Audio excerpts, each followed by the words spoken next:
Hello and welcome. This is the After Credits Podcast. This is episode 15 of our regularly scheduled film diary. And this episode, our main events are twofold.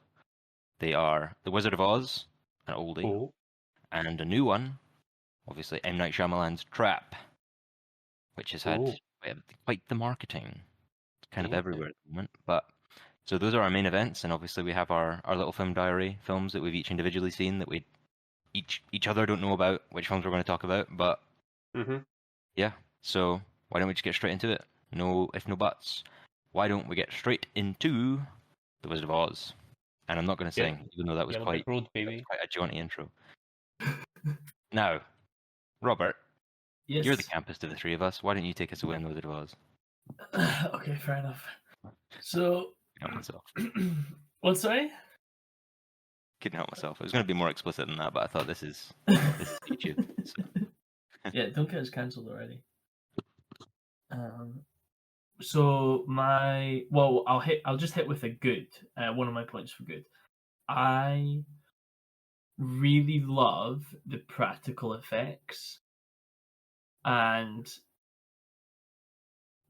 the reason why I still love it, because a lot of it's outdated, and you're like, oh, like the whole green screening the characters while there's like a tornado happening. You can absolutely forgive them though. You know what Oh, I mean? well, know.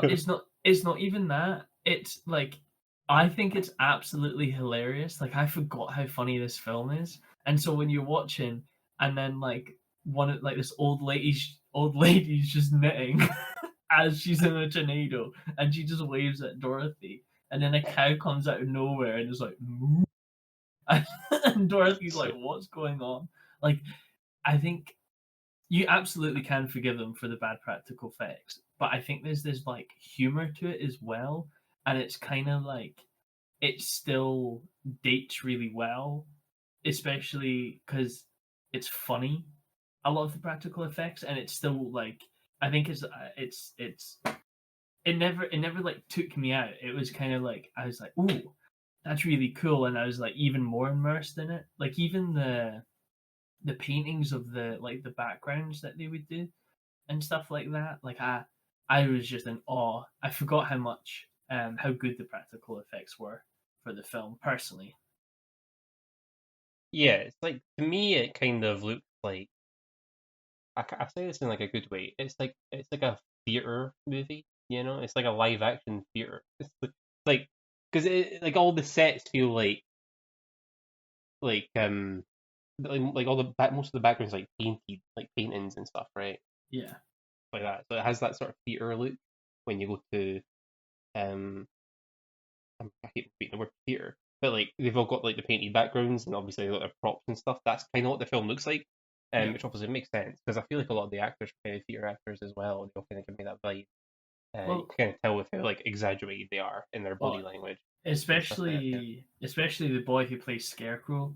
Best Mhm, right. character, by the way. Best character. Can't compete. Yeah, to you know, otherwise. I don't even know why, but he's always been my favorite. Like, but Same. I don't even know why he is. It's just kind of like he's just most likable, I guess. Yeah. You know? And I just love like sorry, I don't remember this film being funny as a kid. Like I don't have that memory of it. But like rewatching it, the humor or is just brilliant. Like I think it's not in your face. It's just like these like little small jokes here and there, and it's not like you're Yeah, paying yourself laughing, but it's just these little like nice chuckles. And I think yeah. the boy who plays Scarecrow just really like takes it and like runs with this like small comedy. For me anyway. No, I agree. It's like I wouldn't even call it comedy. It's just like it's just a bit of fun in the film. You know what I mean? It's Yeah. like it's not like they're cracking jokes. It's like they're just like their mannerisms are funny or the witty comments are kind of funny. I think the Lion has a few decent jokes. Oh That are yeah, just he like does. straight up. Like 'cause I don't know if this is maybe coming back to what you say, Robert. I don't remember this film being that funny either, but I have a feeling it might be because a lot of the jokes are dialogue, and as a really young kid, you're more picking up like emotions and like, oh, is he trying to fight them? And that's probably the funny part, right? Where he's like starting on everyone. That's the funny stuff. Yeah. but yeah. like you're not picking up on when the lion's talking and he's like, "I need you guys to do one thing for me, talk me out of it," and then he goes to walk off screen, and it's like it's quite a funny little like exchange, you know? But like you're not thinking of that as a kid. It's like, well, that's funny. You're just like listening to it and listening to the songs and stuff. So, yeah. but It's kind of it was Wizard of Oz a book or something for the yeah, it film, was a or book. was Yeah, it right? Yeah. I was gonna say because like book series. instantly iconic, you know what I mean? So it's like, but I wasn't sure if it Well, was based on a book or not. and that's the thing, right? Is kind of part of this discussion. I'd like to be about. Well, one, why this? Obviously, that can come into other factors that aren't just the quality of the film. Hmm. But why this for one? And like, why is it stuck around? Like, what about this film can speak to you to be like, oh, I get why this is still around. I get why this is in the zeitgeist. I get why this can be parodied infinitely. Because there's a few things in this where I like twigged and I was like, oh shit, this thing from modern times is parodying The Wizard of Oz, and I've just never realized it. Right. So the one that for me anyway was the guard scene outside the Wicked Witch's palace, and they're all going oh wee oh, they're doing that like chant, right? That's Yeah. they parody that in Wreck-It Ralph Yeah. with the Oreos. Right. I never realized that was the Wizard of Oz they were parodying, Yeah. but No. like it is apparently. You So know what Easter egg I kind of like, just since you mentioned that part there, is it the Oz actor is like in the film like constantly, like he's showing up like every now and then, you know, because like he's also like the guy at the the door. guard door. He was somewhere else as well. I can't think of Well, it. He was like and he's got a lot of characters in it. this is a good point as well. Is that as a kid I must have just been completely fucking stupid because I didn't realize that all the guys in the farm are just the characters in the film. Oh right. Oh really? Interesting. Maybe I was a smart kid. Never mind. I feel Right. bad for No, saying I was you dumb weren't now. smart kid, my friend. But like the three guys on at the start of the farm, they each have lines about like heart or brains or courage, Yeah. Yeah. right? And that's what inspires her, I guess, when she bonks her head. But So even at the end of the film, she's like, "And you were there, and you were there." yeah, You know, so and I guess I just that's totally missed fair. the memo on Well, the I Wizard of Oz as a suppose kid. I can't think of a film or anything before this where the oh sorry, still moaning in the background. Um, where like the whole oh it was a dream was that ending that became very like overused. You know, following this, you get that in a lot of like games and movies and stuff like that. A big famous one is like Super Mario 3, I guess, where it's like, oh, it was all a dream. You know, it's like that's a big stereotype now. Um, Yeah. so yeah, no, there's definitely a lot of things, and like you said, like why does it stand out? For me, I had to do some little googling because I originally thought the first colored film was You thought what? Sorry. I thought it was the first colored film besides like Snow White. I thought it was the first live action colored film, but apparently it wasn't. I don't know what it was, but it's not. It wasn't. But it was known for its color, so maybe it was just more brighter than other films. Like it used the use of color better. But to me, I think it's just the start of like I'm not going to use the word iconic because at the time it wasn't iconic because obviously it was new. But the whole like it's just so recognizable like instantly. Like the group of characters, like you know, like Dorothy, the lion, the scarecrow, and the Tin Man. Just like you can't like forget that sort of group in a little Yeah. photo if you want to pimp the dog. You know, so it's like any time you see those characters like on a book or a piece of paper or art, you instantly know it's like, oh, that's the Wizard of Oz. Well, You know, and I think that kind of speaks to, and honestly, this might be part of why it's remembered the way it is as well, is that watching this, it really did make me feel like it was just a cartoon Disney film from the time, just put in live action. Down to the yeah, score. The score's very similar to like a Snow White or to like a Pinocchio or like something around that 40s, 50s era, like Peter Pan. Very similar vibe with the score.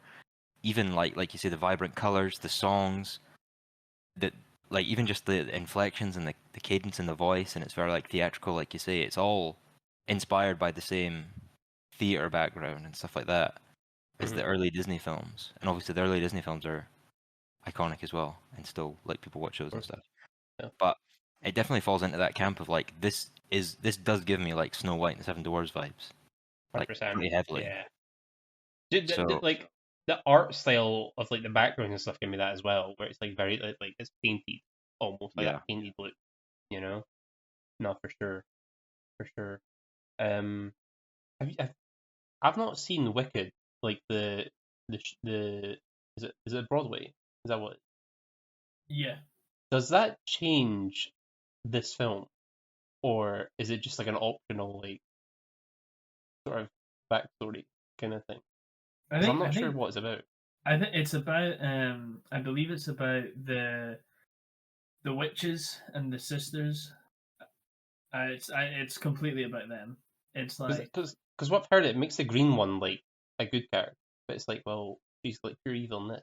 How does that like add? I Called, haven't it's called seen taking a it. sympathetic villain from the past. No, it's called taking an evil villain from the past and making them sympathetic in modern day. That's Oh yeah, I've that's dealt with what that today. that's what a prequel is nowadays. Well, I've had to deal with it's that like today. I think it's like Maleficent. I think Right. it's supposed to be like Like that, and that. That's a yeah, good and comparison, to be fair. Yeah. yeah, it's not like your crappy ones that we're getting now. Like it's that because it's known to be like phenomenal, and it's really praised in the theater community as a really good. Makes them cheer. What's sorry? I've seen what makes the theater people cheer. Yep. I've asked him. We have Yeah. we saw it together. I But do. yeah, so but I don't know much about the story. I just know it's more about her kind of like dealing that Well, she's a witch. and part of that, I guess, is that the film is coming out soon, which is why this episode's going up. So, And anniversary as well, both of them. Yeah. mhm. Because And I think that comes obviously, in December. I think.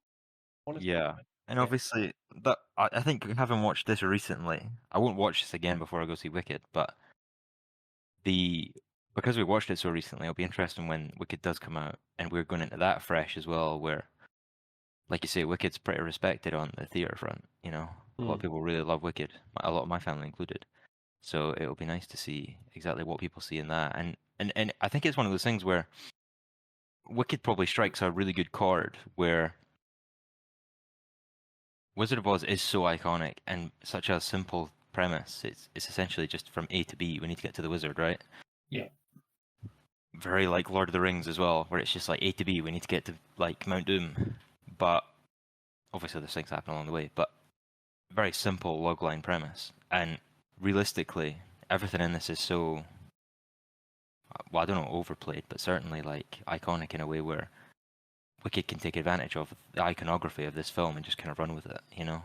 Even if things, because I feel like even if you watch Wicked and there's issues with motivation or, like you say, like this Wicked Witch, she's literally just a bitch. She's like Karen, bro. This Wicked Witch is just the OG Karen.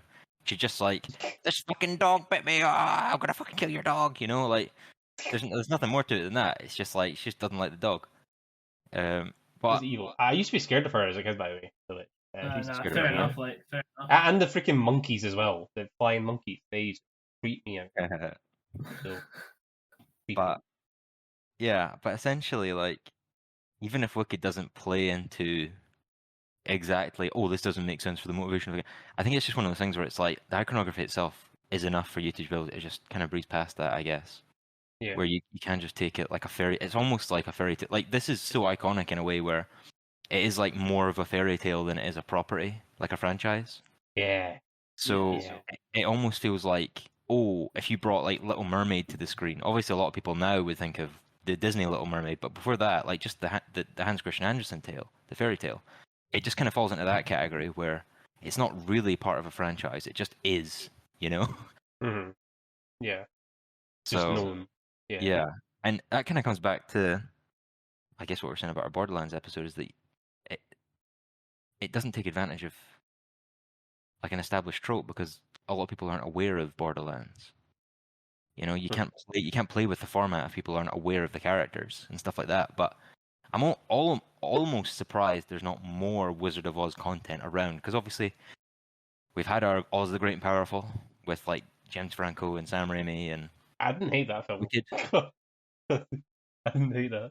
I'd have to watch it again. It's been so long, but I Mila definitely Kunis. I Oh, that's remember what you're remember thinking, porn liking dog. it as a kid. I don't remember having any like ill feeling, but it has been so long since I've seen it. But I mean, that might be interesting for a rewatch now as well. But I'm honestly impressed that Hollywood hasn't tried to milk this fucking dry. I know they've had a few goes at it with like Return to Oz in the 80s and stuff like that, Yeah. but I'm honestly surprised this isn't just constantly being remade, you know? Let's make a Tin Man movie. Just Well, I was thinking that what's his exactly earlier. story? 'Cause honestly, like, giving the Scarecrow like an intro, it's like, where did he come from? How was he Yeah. made? Like, that is absolutely something I could see happening, you know? In the vein of like Han Solo, how did he get his name? Where you just a bunch of dumb shit like that, where it's like you meet how his creator, and then the film ends with him on the, you know what I mean? Like the film ends with him on the pole, and then like Dorothy skips along, and it's like, oh, fade to black, you know? In fact, I'm a bit confused now because so like Wicked and All's Great and Powerful exist, right? But the whole point of this film was it was all a dream. So how do those movies exist? If, it's not like it's backstory. Like there's no I don't know, because like I think made on the it's spot, right? It's not like its own world. Like it's just Dorothy's no, imagination. no. I think it is a world situation. Like it's not a dream, or it's But retconned to no longer be a dream. how does it work if it wasn't? I It don't just wakes know. up in bed. You know what I mean? it's magic, mate. It's a fairy tale. It's not meant to Yeah, make man. sense. It's a Yeah. No, fairy no, tale. no, no. That's what I'm saying. Like the prequels don't make sense in the lore of Wizard of Oz. It doesn't add up. You know what I mean? Like you have a backstory to a dream.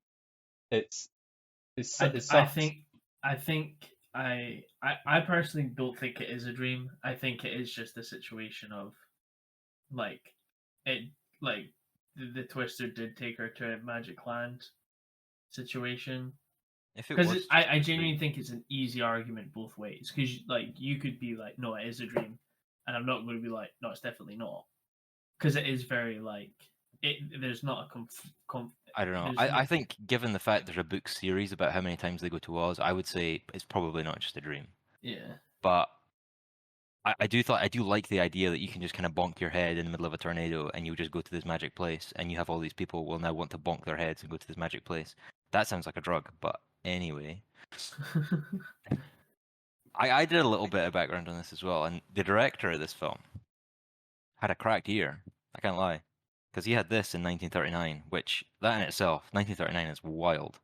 Because Yeah. obviously, we mentioned Snow White earlier. Snow White was in 37, and that's an animated film, and obviously that was like a total pioneering thing. This is like essentially a live action, as we were saying, it's essentially a live action cartoon. And it's like 1939, it's just wild. And like you say, very heavily inspired by theatre and stuff, but Victor Fleming, he had this in 1939, and he also had Gone with the Wind in 1939, which is two Right. massive films in cinema in one year, Yeah.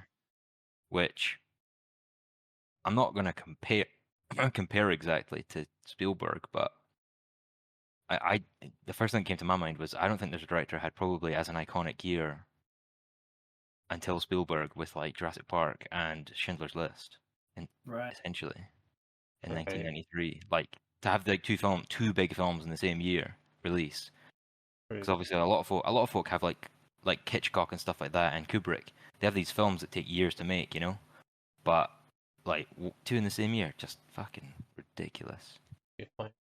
ridiculous pace. But yep. Is there anything in particular you guys want to praise or have a go at, or? To me, it's one of those. It's a hard film to critique. You know what I mean? Because it's so like we just grew up with it always. You know, it's just always been there, and it's always just been like the trademark of like old film. You know, it's like it's hard to even like say anything negative about it because it's so like established. You know, it's like except like for example, like Metropolis is older than this, I'm pretty sure. Um, I don't like it because 29, I it's think. quite boring and long. You know, yeah, I think it was that. Whereas this film kind of like it runs, it's a pretty fast film. You know what I mean? It's not very long. It just flies. You know, it's a pretty simple story. So it's like it's hard to critique it. You know, with something you've always had. You know, obviously, the same like Star Wars and stuff. It's like they're a little bit more modern. Whereas this is like actual classic. Like we say like, oh, that's a classic film, like the like Star Wars or Indiana Jones and stuff. This is classic. You know what I mean? This is like the definition of, oh, this is what films like. Well, This inspired other films, you know, kind of thing. this is a classic film with a capital C, Yeah, essentially. yeah, exactly. It's Yeah. like the classic film. Obviously got older films, but like I feel like this is like probably the oldest film that most people have watched. You know what I mean? Like most people have seen Wizard of Oz. Even like young kids nowadays have probably seen this film. You know, and I think that's kind of rare because I think people don't even watch films from like the freaking 90s and stuff anymore. So it's like except like actual film fans. So it's like it's kind of mad that this film stands the test of time, but it's probably like based on your comment earlier, it's almost like a Disney film where it's like timeless. So it's Yep. just And anyone I can think watch it. a lot of You that know? comes into like at school. We did school play of the Wizard of Oz, and it's one of those things Yeah. where you can get away with something like that, where it's appealing to a mass audience constantly in almost any form. And bro, this stuff's like granny crack. Like, like Grants can't get enough of the Wizard of Oz, man. Like every Grant loves the Wizard of Oz, and not only that, loves Judy Garland solely Yeah. because of this film. You know, her name is still in the zeitgeist of Hollywood, like attached to Hollywood. You know, She went I on like to those be in A ideas. Star Is Born, I believe, right? First one. Mm, hmm And but that's only because of this film, and that's what I mean. This Of film just course. absolutely has done wonders for her like name. Obviously, the making of it is a totally different story and stuff like that. And Oh obviously, yeah, that's his own. there's a dark side to this film as well. But Yeah. essentially, in terms of like the customer, the audience side of this film, you know, completely created a star in Judy Garland, Mm. which, you know, what I mean, she didn't. Essentially, she had a pretty rough time, and she didn't really do too much else that would have like propelled her name forward. But that she didn't need to. This A was Star it, Is Born was you kind of know. big. No, I The know, but first like one. she could have done this and dipped out, and her name would still be remembered. Oh right, gotcha. Yeah. Essentially, Yeah. is what I'm saying. Yeah. But yeah, you're right. She has done other things. Yeah, because they did. Was I suppose a film recently that was based on her, right? Yes, Yeah. I remember. Was it not called The Star Is Born as well? Actually, I swear it was. That's weird. I'm certain of what I'm going to 2019. backtrack It was that. just called Judy. Was it Judy? That's what I mean. You can get away. Like it's funny that you can get away with a film just called Judy, right? Oh no, you're right. Yeah. Renee's big. Because Judy's not even that odd a name. But the fact you can Yeah. get away with just calling it Judy, and everyone's like, oh yeah, that's Judy Garland. It's yeah. It does show, doesn't it? It does. But Michael Dumbledore was in that film. Yeah. Gambon.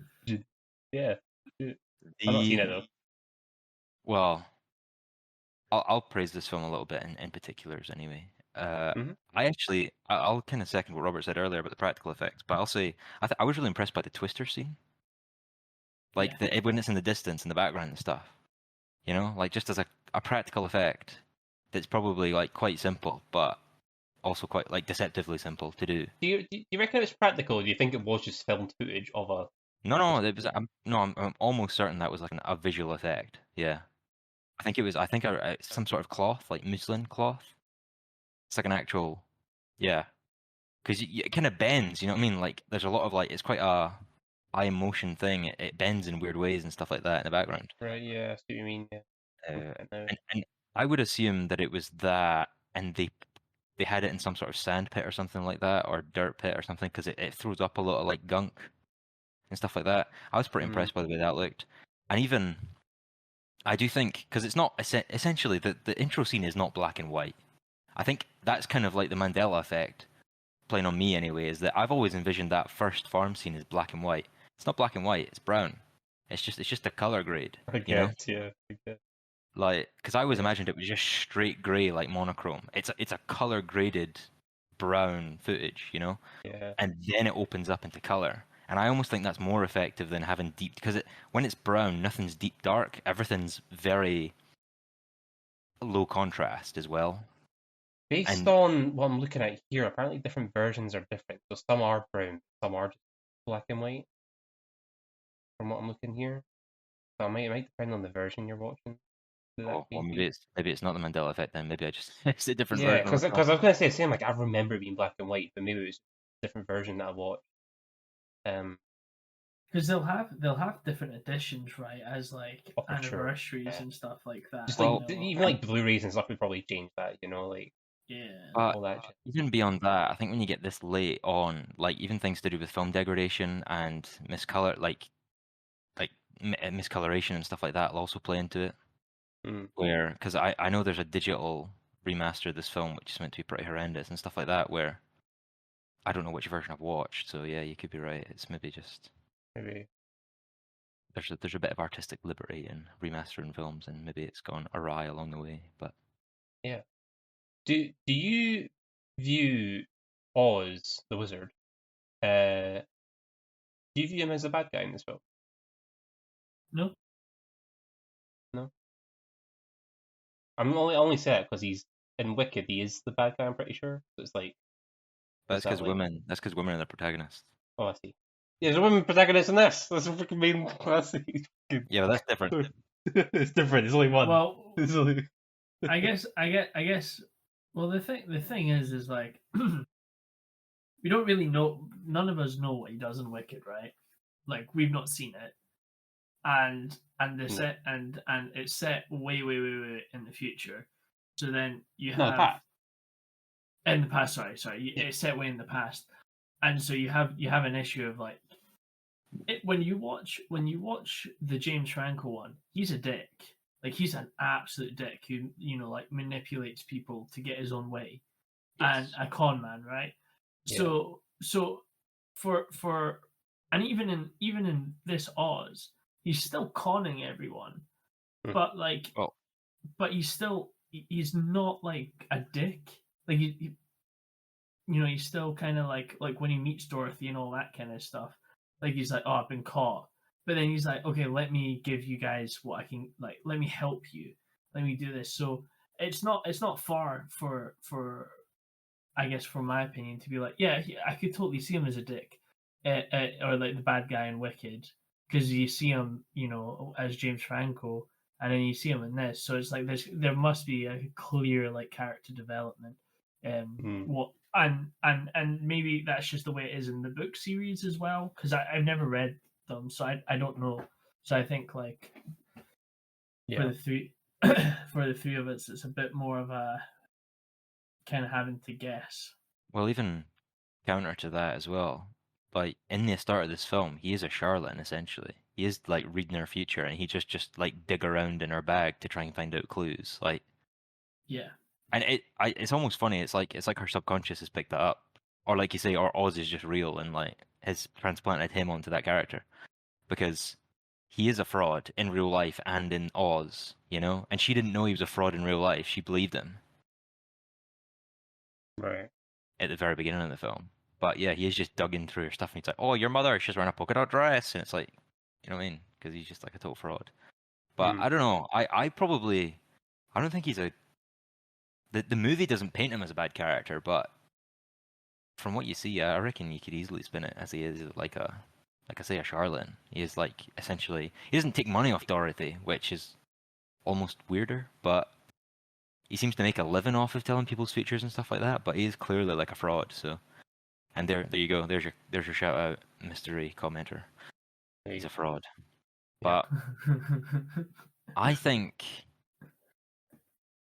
and the color change, I think like that when you come out from the brown real world, that reveal into the colored world through the doorway is really good. Yes. And I can see that that's why this is like granny crack, because I feel like if you'd grown up in like the 30s, 40s, 50s, because obviously this thing has legs as well, where not everyone saw it in 1939. This like cinemas work slightly differently nowadays, where things are in the cinema for a bit and then they're deemed a failure or a success, and then they go to DVD. Cinemas back in the day, that was your way to watch the film. So like Pinocchio doesn't make a profit. I don't know exactly about this film, but Pinocchio doesn't turn a profit until the 80s. They only made 25 million. Obviously, it's different scenario. Well, and I think 25 million in 39 is a lot. But like the budget was only like 3 million roughly, so it's like they definitely like made money off it, Yeah, but that box office will be calculated from 1939 until exactly the present day. Yeah. So it would be interesting to get what the box office was in like 1941. something like that, where it's only been around for a few years. But that shit must have been magnificent. And in the same way that like hearing Mickey Mouse speak for the first time or some shit in Steamboat Willie, or seeing like Snow White, like a total like new experience. Like you can get why this is probably a lot of people's first experience as holy shit, this looks incredible. This is not something I've never seen before, like an actual fairy tale come to life, you know? Mm-hmm. That scene in particular. But once you're in Oz and you're in with the Munchkins and stuff like that, I find the Munchkins really funny because it is just like completely of its time, where it's like these are essentially just little people dressed up in the most horrendous outfits, and they don't even look like they want to be there. Yeah. And like some of their voices are like very Alvin and the Chipmunks. There's a few songs dotted in there that are very like the Chipettes, you know, like very weird. And I guess people like that, you know, because like you've always had some sort of form of very squeaky, high pitched voices singing songs, you know, and whether it is Alvin and the Chipmunks or this or whatever, you know.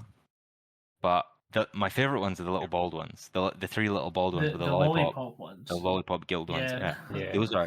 They're fucking hilarious because not one of them looks like they want to be there. They just want a fucking paycheck, and they're hilarious. And To the be- funniest thing, I kept telling myself, the one on the right, to me, looks like Carl Pilkington. Like Carl Pilkington looks like a grown-up munchkin, essentially. And I just can't unsee it now. And anytime I'll ever watch this film, whether it's with like kids or whatever, and the far future, I just keep thinking it's just fucking Carl Pilkington in like the 30s, just dancing as a little man. Fair enough. The ruby I, slippers as well. Oh, sorry.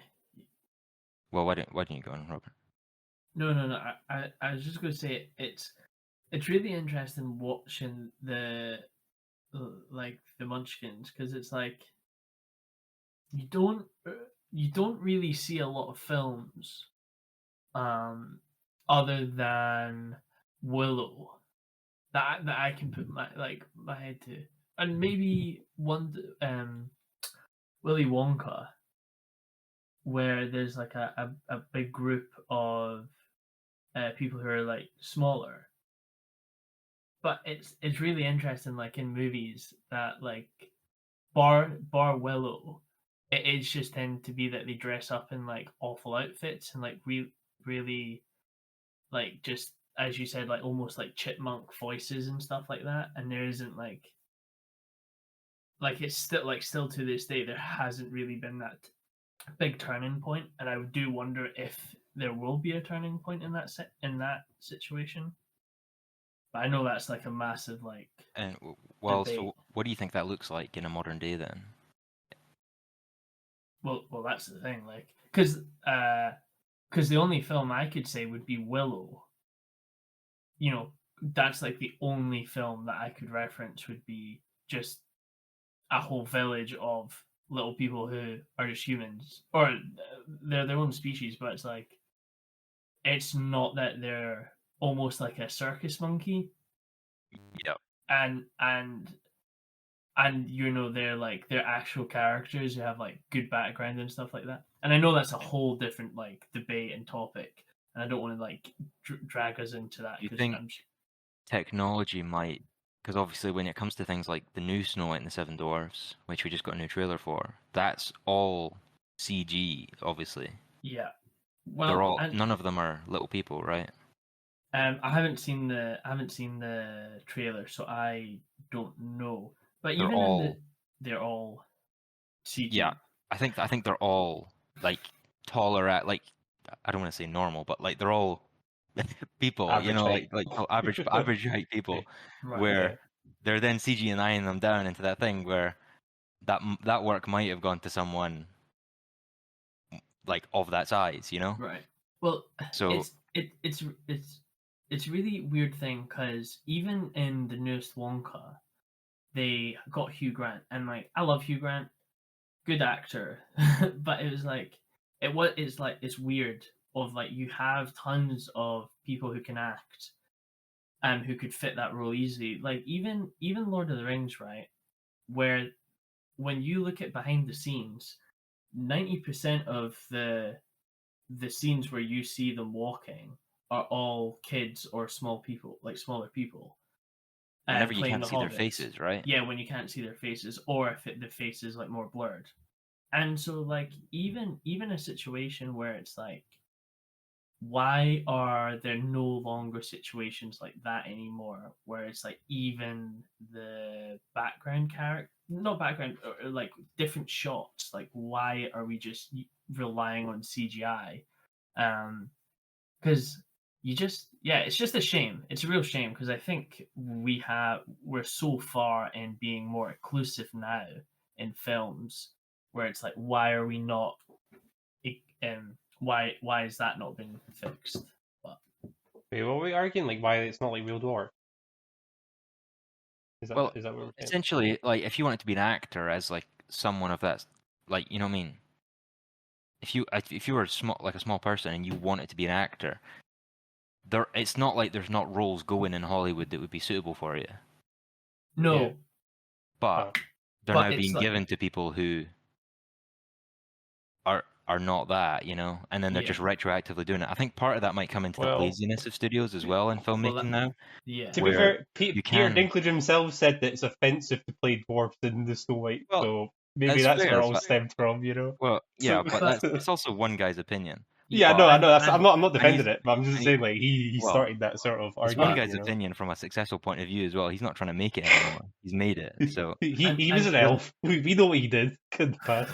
We but know. the thing, but that's what, so that's kind of what I'm saying is, the only film that I can see where you've had this situation where they're actually playing characters and they're not a circus monkey is Willow and behind the scenes for Lord of the Rings, for the most part of Lord of the Rings. But even in The Hobbit, I don't think they do that in The Hobbit. I think they just CGI Well, everyone. and this comes back to probably like, especially for Lord of the Rings, like you say, that's probably the best quote unquote modern. It's now 20 years old, but modern example of use is Lord of the Rings had like a 2 or 3 year planning period. You know, Yeah, The Hobbit didn't have that, yeah, and also you said it yourself, the reliance on CG. I mean, even irrespective of the results of CG, CG allows you to make a film essentially without planning it yeah, because you can fix a lot of it in post. And that's where Lord of the Rings, I guess, comes into it, where they can plan which shots they're going to have and how they can have these kids or these guys walking, you know. And if they're walking away from camera, it can be the guy, it can be the actual small guys, and if they're doing close-ups, it's obviously the actors and stuff like that. Whereas, and that requires planning and forethought, you know. But now, like with the Snow White and Seven Dwarfs, they can just make a film and go, right, tennis ball here, tennis ball here, tennis ball here. Right, look around, you yeah. know, and then just fix it in post. And Well, like, yeah, they it gives you literally more. did that because, like, originally it wasn't supposed to be the dwarf characters. It was supposed to be like these magical creatures. They literally called it before, well, before the backlash, when it came out. Um, and then they CGI'd all the characters into dwarf. So it's like they literally did fix it in both. You know, that Right. wasn't planned during the filming. Like, So, remember we saw the behind the scenes, like of like all the different sized people. They weren't even dwarfs. They were just like yeah. So I've random I've lads. actually You know. I've actually not seen anything. I'm gonna send you. Like, I So, know nothing about but the Snow essentially, it White might film. not even be a problem that, oh, it's that small people are being kicked out of Hollywood for whatever reason. It's probably not like an actual nefarious reason. It's just because it's simpler. It's because Uh, they've been kind of made redundant by CGI and like Hollywood's own laziness to put forethought into their films. They'd rather put afterthought into their films, you know? yeah. So it's probably not a malicious reason that this stuff happens, but it is weird when it's like, you know what I mean? There's definitely a mark because obviously like Fern Troyer's no longer with us, but you also had him running around in like the 2000s and obviously Austin Powers and stuff like that. Yeah. But there's always been these actors who you know, like Peter Dinklage, like you say. There's always been these smaller actors that you're aware of, but Warwick Davis as well. Warwick Shout Davis out to our exactly, boy. and you don't Hey, my always. boy. But What's that? yeah, so I did some research on the box office. With inflation, it would have made about 600 million in the comparison. Wow, So that's really About good. the budget. that's mad. The budget was 600 million. the budget And was for like that, 200 million, 22 million. Sorry, so it would have been significantly less. So they 60, it's definitely still made profit. 60. Yeah. Well, yeah, yeah. but 2.5 million in 1939. If you just divide those both by 10, that's essentially about $60 million Yeah. in That's today's mad. money, which is also not a cheap Mm. film. You know, like Cool. the film looks pretty good, and Yeah. especially for its time. But $60 million was also a lot of money, so this wasn't a small budget film. You know, this is Hollywood, so Mhm. it's also not surprising. Yeah. But no, good stuff, interesting. Thanks for bringing those up. Yeah, no worries, man. I do like that the Ruby slippers do essentially work like the Santa Claus in the Santa Claus films, where you can just kill the last user and you become Santa Claus. This is like you just kill the last bitch with the slippers on, you get them. Like Yeah. yeah, so No, that it is. looks like there was one dwarf originally, right? In the Yeah. From I sent it in Discord, Robert. If you haven't. Like, Yeah, those I were just that's saw what they it, were supposed to yeah. look like. Like that. Like what is that? You know what I mean? Like that's freaking. That is well, not the Seven Dwarfs. You well, know, like. That's realistically, mad. even the improved one doesn't look great either. Well, yeah, but I But guess it's more like what you'd expect. But like, I suppose, but so Jesus, that's why the film it's not called Snow White and Seven Dwarfs. It's just called Snow White. So the dwarfs were never going to be like an important part of this remake. So you know, but you well, know, screw old Disney. Disney's It's Disney's just legacy is Disney's legacy is someone else. It's no thing is you can obviously we've had other remakes come out this week as well, like Lilo and Stitch and stuff like that. That's different. bro. That D23 was just all sequels and remakes. Yeah. That's all they announced. I'm like, Jesus Christ, where's But the creativity? beyond Like, that, even beyond sequels and stuff like that, obviously Pinocchio has had its remake, but like I think there's something especially egregious. Obviously, this is completely off topic for Wizard of Oz, but this will be very quick. Mhm. Is that for like Disney essentially is I honestly don't mind them fucking up the Renaissance era, where it's like, you know, Lion King remakes and like Hunchback of Notre Dame or something like that, or Beauty and the Beast. I honestly don't mind those too much. They're not my favorite. I don't like any of the remakes over the originals, Right. but they're not egregious to me in the same way that going back to Snow White is absolutely egregious. Because it's like that wasn't you. That wasn't even yours. Essentially, it's a totally different company. You may have the same name, but it's like it's almost like bastardizing someone else's work, not even your own. And it's like Snow White is it's essentially Snow White is especially bad, and I think Pinocchio is as well. It's like those films should not be touched. Like again, it's kind of like a fairy tale, like in Wizard of Oz way, where it's like these are even the Disney versions in themselves have become their own fairy tales, separate from the fairy tales, really. And it's Yeah. just going back and doing those is just fucking egregious. I absolutely hate that they're doing Snow White. Even irrespective of like all the crap. I'm not even, you know what I mean? I'm not even talking about going woke or nothing like that. Just the act of itself.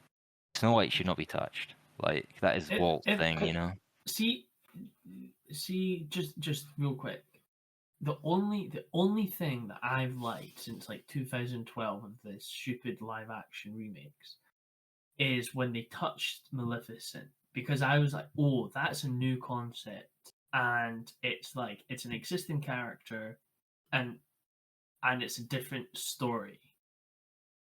But like when like as much as we all will admit that we all absolutely fall on our knees for Lily James, you know, even her Cinderella one, it's not needed nor wanted. It was fine. It was all right. But yeah, like the, the Lion King, that live action garbage. There was it's just nothing yeah, new or pointless. interesting about it. Like it's But pointless. and Aladdin. maybe a way we can bring this back from Disney into the Wizard of Oz is: do you think the Wicked film looks like it's going to suffer from the same issues that the live-action remakes of Disney have looked recently? Yes. Yeah. Because when watching the trailer, it looks cheap. I'm sure it's got a really good story because I've only heard good things about the story, and like me particularly, I love theater, and me and Ryan just went to go see Spirited Away, and there's something special and different about theater than there's a movie. It's like a different thing, and so I think they fall when you make a theater show into a movie. you have a real danger of losing that like specialness. But when you make a movie into a theater, it's like a fairy. You're making something into its own fairy tale, like you were saying a little bit. Well, I almost agree with everything you said, apart from it's got a good story, so they can't fuck it up, essentially. As long as Borderlands. well, yeah. No, but I if mean, they're going following from the story, like if no, it's I the know. same story, But if you were keeping the comparison between, say, so if you're taking the comparison and say that the original Disney films versus the live action ones, yeah, and we're putting in the Wicked theater into the old Disney films, and we're putting the new Wicked film into the role of the live action remakes, right. So and I think comparing those. I think I worded it wrong. So what I meant is like, for example, Lion King, right? It's a like shot for shot remake, bar like 2 shots. It's still a really good film, like story wise. Like the story is really good, but as a film overall, it's garbage because Well, it and that's what I was kind of getting at, was yeah, that yeah, even if Wicked is a good story on theater, and they try to translate that to film, we know we can't trust modern Hollywood yeah, to do that. Yeah. yeah, yeah. So Sorry, I wouldn't even rely on Wicked being a good representation of the story. yeah, It's tough because obviously we're taking the viewpoint of people who grew up with like the old Disney films. By old, I mean including like Lion King and stuff as well. Like we grew up with those type of films, so when we see yeah, these films being remade, we have that sight of, oh yeah, but they're not the old film. But there are kids now that are looking at these films as the first time they're seeing Lion King. So yeah, that's their Lion King. You know what I mean? And you can it's the exact same thing when Star Wars had their prequels, where it's like, oh, all the prequel kids loved it, but all the adults hate because that's not their Star Wars, whatever. You know, I mean, obviously, it's remakes are different, but still. You So are right. it's tough, you know. But it's like obviously what we're going to say is, oh yeah, but the original's better. Just watch that one. But it's like at the same time, they're trying to make money, you know, and they're making money, yeah. you know. So it's like, well, they've Well, not. The Little Mermaid bombed, but like everything else has been doing well, you know. I think Snow White's going to bomb as well, just based like all the well, backlash it's had there's that. recently. I But think there's also something to be said for. I don't know if they're going to have longevity like the prequels have, because there is. I don't know. I don't know about you, but as a kid, I would have much rather watched an animated film than a live action film. Yep, yep. as a kid, yeah, Like 100%. vibrant colors, you know, Still to like this especially day. Lion King. Like I think Lion King's probably the worst one. Is that some of the live action ones have had a bit more vibrancy to them, Yeah, or a bit more elegance to them. Probably like Beauty and the Beast is quite a dark film, but it's also probably more of an elegant film. Bro, In look, that ball scene still looks great in live action. I can't lie. It's yeah, obviously better in animated. That's like an iconic scene, but yeah. like it's still like good. To be fair, out of all the remakes, the Beauty and the Beast one is probably like sticking with fairy tales is probably the best one, bar Maleficent. I think but the biggest detraction from the live action for me is you lose the personality from like characters. Yeah, Because like if we're comparing Beauty and the Beast, mate, Lumiere in that, you don't see their faces properly in the live action. Like they look like yeah, freaking ornaments. You know what I mean? Same with like Lion King. Like in the animated when you see their personalities, you see like their big eyes and their emotions and stuff. It's really hard to translate that to live action because they're just I don't You know what I mean? So it's like I don't think it's that's hard lost to on. do. I don't think that's lost on kids either. So that's why I'm saying I don't think they'll have legend Yeah. the same way that say like a prequel has. But to But relate I to mean, Wizard of Oz, sorry, like why has that not been remade? Like properly, like, you know, like big film. Like I'm sure it's been like patched up in maybe like films and that, but like an actual remake of the Wizard of Oz, it's always been like prequels or alternate versions or whatever. But there's never been like a full on remake. Like I think I'm so surprised that hasn't been done like do right you now. think there's like a underlining knowledge, like or an invisible knowledge that everybody knows not to touch it. Like there's just this kind of like agreement spiritually and like mentally that when you're born and you watch it, everyone knows don't touch it. But like Snow White came out before this. You know what I mean? It's like why is Yeah, that not being like cherished? because Yeah. MGM is not being stripped for parts like Disney I stripped itself guess. for I parts. Yeah. guess. But no, it's an interesting conversation. There's just so many loopholes of it, you know. It's just It's you to be know. fair, to bring up MGM, that's kind of a funny It's a funny company because like they have had a lot of these old classics, like capital C classics, Mm. and they kind of just wore themselves down. And now I think they're owned by Amazon, but they've done deals with past and Disney and stuff like that. They like there was a Wizard of Oz like section in the Great Movie Ride, capital G Great Movie Ride. But Right. essentially, that's the type of films like we've talked about a few of the films that have been on that ride. You know, like Mary Poppins, Alien, this. You know, like these are like capital G great films, like your Casablancas and stuff. This is firmly Yeah. at home in that. But again, like Casablanca, I don't think that's had a remake either. You know, there are these like old Hollywood like MGM style films that are, I think, untouchable, honestly, even for Hollywood. Well, we'll see if this ages like milk, but and I actually do have a feeling that there is a Wizard of Oz remake around the corner, not in the not too far future, There honestly. could be, After there could be. especially after watching it, I'm honestly surprised they haven't had a go at it. And it'll have all And I these think, celebrities playing all the actors as well. yeah, exactly. And it'll be marketed out to fuck, but And it'll and be it'll probably make a ton CGI. of money. It probably Toto would will be make a ton of money. CGI. Yeah, Yeah. the lion will be CGI. But that's one of the things I really like is like because when I was like drawing the three of us as them, right? Like when I'm drawing the like when I was drawing the Scarecrow and the Tin Man, it was like wow, this is like it's just there's nothing.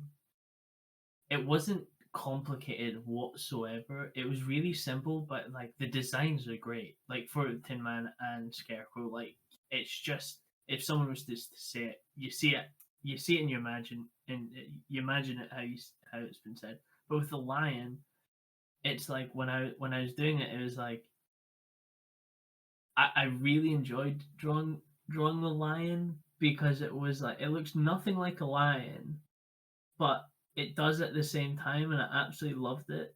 And like watching it as well, it's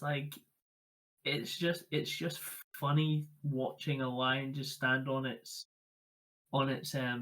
legs. But you know, if it was to be CGI and to be remade, they would actually CGI a lion, and it would Well, be like Yeah, maybe a- it would be and I interesting. think Al, if you were to do it modern day, the lion would probably look along the line of cats, right?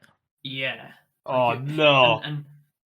No. and but that's the thing is like it's literally he's just in a Halloween costume and he's got like makeup on and like a little painted nose and it's like really simple but Yep. like even almost what how many years down like later it's still perfect But this is and it 85 years this year.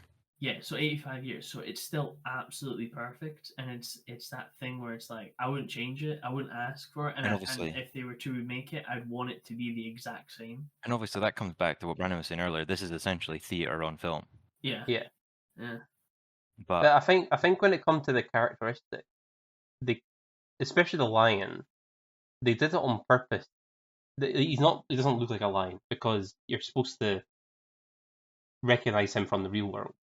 You know what I mean? okay That's like it's part of the gag. You know what I mean? It's like all these actors are actually, characters are all from the real world. So it's like they're kind of just have to maintain that human yeah quality. Whereas like yeah, you're right. If they do like a real lion in like a remake, you lose that.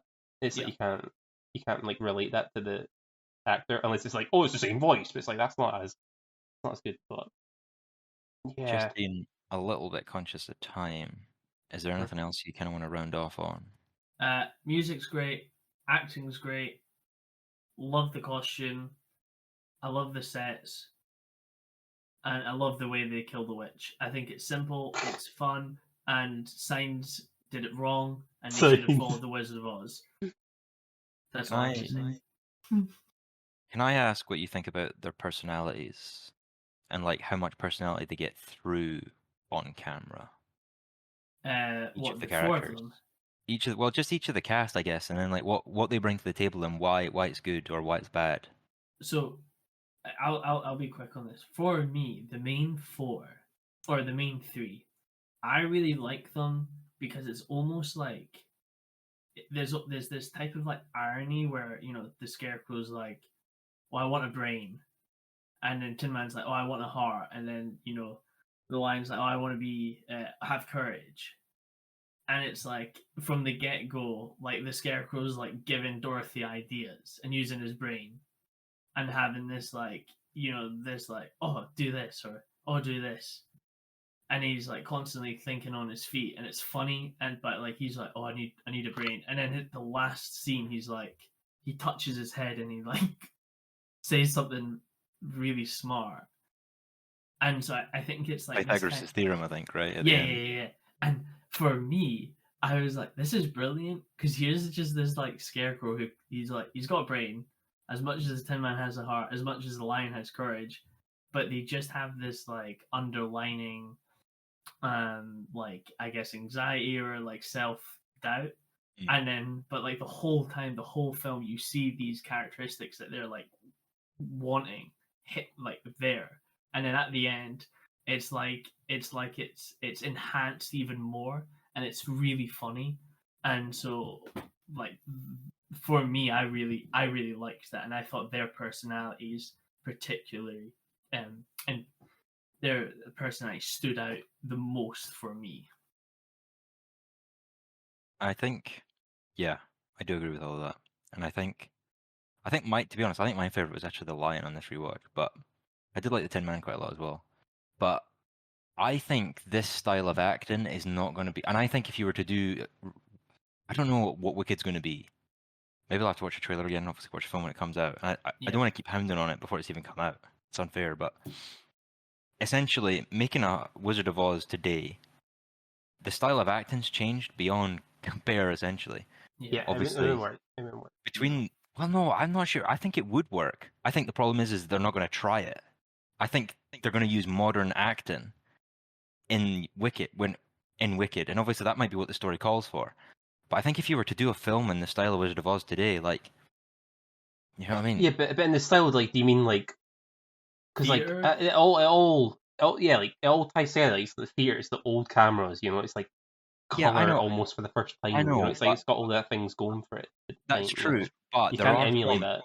No, what you can, because there are films later on than this. Like Mary Poppins is in the mid '60s. This is the same deal. Sound of Music, you know? These are all films in a much later period in Hollywood when Hollywood has moved on to other things, but these films can still be made. They're just not being made anymore. Well, You know? well, Even to the with, '60s, the films are different. They're no with they're obviously not what they are today, but they're also not what they were in 1939. But they were still making films like The Wizard of Oz later. We're just not doing it anymore, you know? I, Just- I think personally, I think I think what's happened is Disney was like, oh, we have theater actors coming into movies, and like theater directors and that making all these like Wizard of Oz, Mary Poppins, Sound of Music, as you say.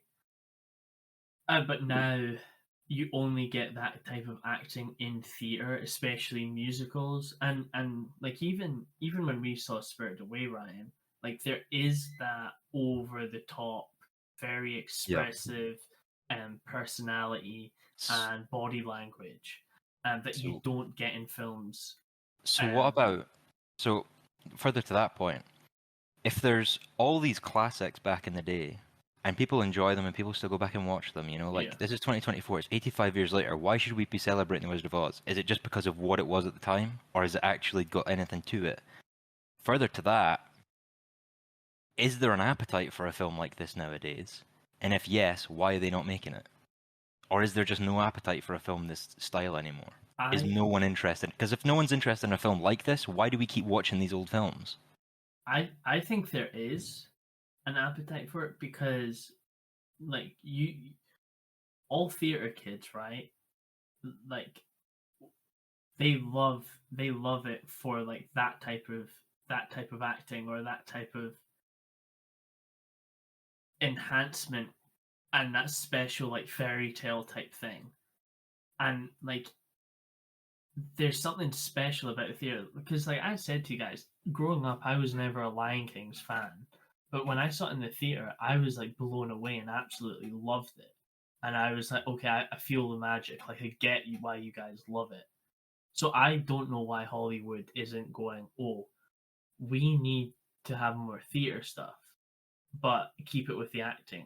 What's an example of that in modern times where that's done? That's like been successful though. Well, and this is the problem. Like a But theater I don't movie. think I Well, don't no, but think this is- it's been tested because I don't think like it's been done. I don't think it's been done earnestly though, because again, you have adaptations of theater. You're not having theater-like productions in film. Obviously, Yeah. it comes back to that thing if you want an established IP, because you have Cats, right? Cats is an established IP as a theater show in a movie, whereas The Wizard of Oz was a book, yes, but it's essentially its own thing in this, right? yeah. And like Mary Poppins, again, it's a book, it's an adaptation, but it's a lot of people's first introduction to this thing. Whereas Cats was, a lot of people are already aware of Cats. That's what's getting at the clout to be made into a film. Whereas Mary Poppins is like, yeah, it was a book, but most of the people who know about Mary Poppins haven't read the book. Yeah. Yeah. I don't know. Yeah, I don't know.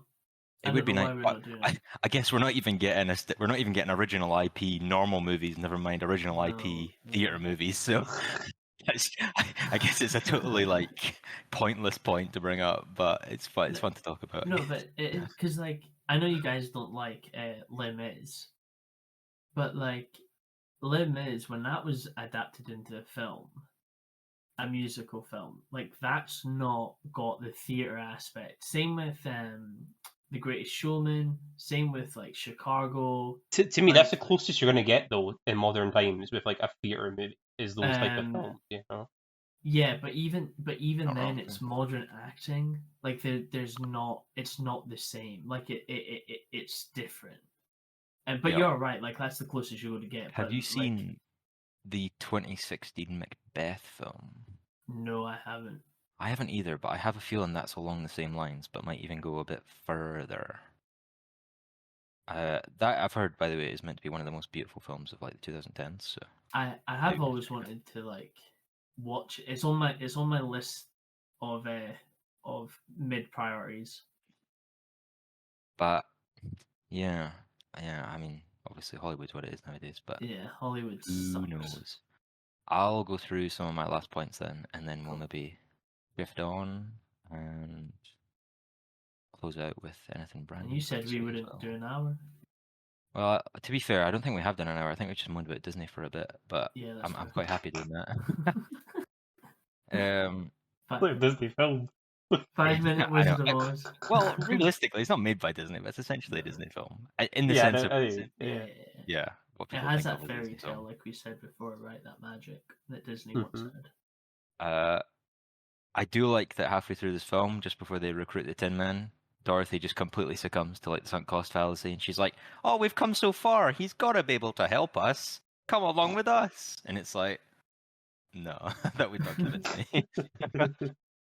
It's fucking lucky that he does help them, because otherwise, the thing is, if he just turned around and was like, "Nah, fuck you guys," they all have grounds to just fucking dick. But Dorothy, you know what I mean? She's just absolutely taking them along for this ride, being like, "Oh, look, this magical wizard can help me," just with like no basis in reality. Yeah. But I thought that was funny. I'm just like, bitch, you don't even know what he's gonna be able to do. Like, you know what I mean? Jeez. Deadpool and Wolverine had a whole fight over that, bro. Yeah. It's true. I do like the birds in the back. There are just like animals in the back. There's just like these, like you see these very like cold sets, just like dirt and grass, and then just like a big painted sky. And they just thrown a bunch of birds in there. And every time they walk past a bird or dance past a bird singing, the bird just flips out and it's like waving its wings, like what the fuck is going on? Like I do like that. That is very like early Hollywood. Just throw some fucking animals that don't belong in there. Don't care about the Yeah. welfare. This is completely just a note that I noticed. The scene where the cowardly lion like comes in and he's just like, "Oh, I'll fucking take you both on." Oh, he goes like full Optimus Prime on them. He speaks like Andrew Santino doing the Asian accent, like the Babi Mada. He speaks like that when he's angry, and now I'll never unhear that. Right, yeah, I see what you mean. I just find it really funny. Yeah. He doesn't do it for any of the rest of the film, but it's just that one scene. He's just like he sounds like he's in a bad Asian impression. But Sure. one thing I absolutely do love about this film is everyone is fucking desperate for a scrap. Like, they come up against these like animated trees, you know, not animated in that sense, but like that was such a funny scene. yeah, they come across like alive trees essentially, and they're like, "Can we pick your apples?" And then it's mouthing off at him, and the Scarecrow's just like, "Hey, the fuck you say?" He's just like talking piss to these trees, and he's just like pissing them off. And then the next scene is that they meet the lion, and he's like, "I'll fucking beat the fuck out of both of you." It's just like this is like a fairy tale film, and all the characters are just trying to beat the shit out of each other. It's just so funny, just absolute like 30s madness. That was so fucking funny. Oh yeah, and this snow, I don't even need to look it up. We have the power of Google, and I don't even need to use it. That Poppy scene where they fall asleep and the snow comes down, that is asbestos. I guarantee it. It is, because I believe one of them got like crazy sick after doing that scene. It's I believe it was the Tin Man was like hospitalized. right. Well, I mean, I think there's a lot of that goes on. Obviously, I think the Wicked Witch, she also had a lot of problems with the paint and stuff like that, and she got burned pretty bad. Tin Man, I think, like you say, he has kind of the C-3PO vibe going on. Yeah. But yeah, I guarantee that's asbestos, and I didn't even need to look it up. And obviously, if you're confirming that, I believe it is. I believe you're right, because I 100%. remember watching. I'd be like, and that fact pop in my head. Fucking funny, man. Just Yeah. absolutely just covering them in carcinogens. The scene with the lion, like they first meet the Oz, and he's like, "Go get the broom, go kill the witch or whatever," and he just fucking runs and dives out the window. How is that not a meme? That is fucking gold. And then the next scene when they go to the flying monkeys in the woods, where the fuck did the Scarecrow get a gun from? Did you notice that? He just has a fucking revolver. Like, yeah, I don't know. I don't remember him ever having a gun. It's so weird. Just like it's just one of those things. It's a bit like you say, it's hard to critique a film like this because one, it's so old and iconic, but two, things just kind of happen the way that things happen in a fairy tale. They don't necessarily just make sense. Like he just whaps out a gun. Like where did he get the gun? It's never established there's guns in Oz, and then he just has one, and I'm like, is he gonna use it? Like what the fuck's going on? And then they just cover her in water, and she's dead, and I'm like, all right. Water's fine. No need for a gun. But that's all my notes on the Wizard of Oz. I just thought it was. It's almost impossible to have a bad time with this, but I also get like I don't expect anyone to ever watch this unless they have kids, I guess. Yeah, either you're a kid or you've got kids. Or you're a granny. Yeah. There's like a uncanny valley curve of like the age range that watch this is the very young and the very old. Yeah. Yeah, like this past Christmas, like it was just on TV, and we're like, okay, let's watch Wizard of Oz. He's like, there's nothing else on, so we're just like, sure, why not? You know, but like my sisters weren't into it. You know what I mean, but it's obvious because it's like it's a bit dated for them. You know, I can appreciate the filmmaking aspect of this sort of stuff, so I can get away with like the oldie look to it. Whereas like there are going to be people that do only see that, which is totally fair because I'm like that with certain films as well. You know what I mean? Like Metropolis is really hard for me to watch because of that reason. You know, it's just too old. It's just so hard for me to like get into. You know. I would love for us to do a Singing in the Rain, like for you guys to watch that because it's got a lot of the same stuff as this. Yeah, I'd be interested to see if you guys like it or how like different it is. Well, it'd be interesting because I won't have the nostalgia that you would for that film. Yeah, like I'm judging it based on like modern standards rather than, you know. We could give you a little segment, Robert, on musicals if you wanted. Yeah, I'm totally down. I love musicals. Have Mary Poppins, Singing in the Rain, whatever. Yeah, I'm down. I'll do musicals for you guys. Every month or so, we'll do a little musical or something. We'll get the theatre kids. We'll get all of them. Right. I'm happy to wrap Wizard of Oz there, unless anything. You guys have anything? I'm good. You want to finish off on? We milked this one. We've milked it, as we should do. You know, so. It's an 85-year-old film. We're allowed to milk it, right? Yeah, go watch it. Go watch it. If you've got kids, go stick it on. They'll probably like it, unless they're on their iPads. Put it on the iPads. Put it on the iPad. If you don't have a kid and you've got a granny, get your granny. Go watch it with your granny. Yeah, go watch it again. I will say, just to finish off as well, in I'd like your comments on this as well, because I don't know if it's just me. I'm a big fan of this era and like the songs from this era and like musicals and stuff like Snow White, Pinocchio, all that. I'm really into that like vibe and the way it sounds and the way it looks. But even some of the songs in this, I'm a bit like they are a bit grating. There are some good songs in this film, but there are a few grating songs as well. I'm a bit like, right, can we get to the next one, sort of thing. Yeah, it's just a song for Uh, the sake of a song kind of thing, Mm. rather than progressing the story. That's my big thing for musicals is that I don't like song pieces where it's just to have a song. Whereas for me, like my examples are Greatest Showman and Lion King. The songs are there to progress and tell the story. It's not just to like, okay, let's sing a song for a moment. It's like, no, we're gonna actually tell the story through this piece So, of song. what You did know you what I mean? think about that in this then? Because there's definitely just songs in this where it is just essentially them. And I know even further to that point, there's also a lot of songs in this that don't exactly have any choreography with them, really. They're just kind of standing singing, Yeah, right? I think that's why I like the first song the most when they first get to Oz because it's like it kind of sets the vibe, whereas all the other ones kind of like just kind of like I could pass kind of thing. You know, it's like it's not like they're not as memorable to me at all. I can't even think of them now. I literally watched it like last night.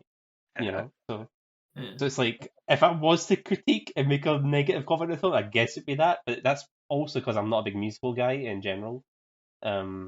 So What do you think there's about that that, Rob? bias. Because I am a musical guy, I will slurp up any songs you give me. So I really enjoyed all But of it. I like it good. even if you like all the songs, do you think you would rather have them tied to like an emotional beat rather than just like some sort of like exposition? Like 'cause obviously, Follow the Yellow Brick Road is essentially exposition, right? Yeah, It's not really anything beyond that. It's just a fun song just to get yeah. It's them on the it's road. needed expedition though. That's why I don't mind that. Yeah, It's yeah. kind of it But explains what's going on. but So You know. some of the other songs are tied to like emotion or something like that, Yeah. rather so than that. Yeah. oh sorry, Ryan. No, no, Yeah, like for me personally, I like Les Mis is a very um it's literally only um only about the story, but they manage it in every single conversation, right? So it's just every conversation moves the story along, but it's all in a song, and it's brilliant, and we love it. Um, but then you'll watch oh, what is it? What is it called? Can't believe I forgot what it's called. But we'll just use this one as an example. But like this is like they have certain songs for the story, and then certain songs where it's like it's more just showing the personalities. Where it's like it's not needed. It's not really a conversation. They're just like singing a song, and it's just showing the different types of personalities of like the characters and stuff like that. Where it's like, yeah, it's definitely not needed, and it's not doing anything beneficial to this like the the movie, but it's just fun, and it's just like it, it's just like, oh, this is their kind of character. This is the kind of vibe that they're I giving. think it gets away with it because it has that theater vibe. You know what I mean? And theater does that Yeah, all the time. So it's like yeah, Mhm. that's probably where it gets its little cheat code yeah, for that, you know. Whereas I think again, modern films wouldn't get away with that because like you've got that sort of attention span with modern audiences that kind of like, right, let's just move on, please. Like we all have a good song in that, but like yeah, it depends on the song as well. You know what I mean? Like there's always like a song in one of these films where it's like, And what yeah, about and adults? you and know, and I think it depends on the genre and the type of like theater or film you're showing. yeah, You know, it's like this gets away with it, but if you were to do it like, you know, the Bradley Cooper and Lady Gaga Star is Born, like it would feel jarring, even though I know that I would yeah. love it. But it's Like, it's different that though because I don't view that as a musical but that's film. what I You mean, know? right? That's Yeah, what I mean. So it's yeah. like it's the different type of genres that you're putting in. No, it's true. So like if they were to do that in the Lady Gaga and the Bradley Cooper one, I know I would be like, oh, this is brilliant. I love this. But I would understand why you two and you know others would be like, no, this is too jarring. Like this is taking me out of the film. So I think it is just really like a No, it is um, 100%. personal thing. Can Yeah. I ask as well.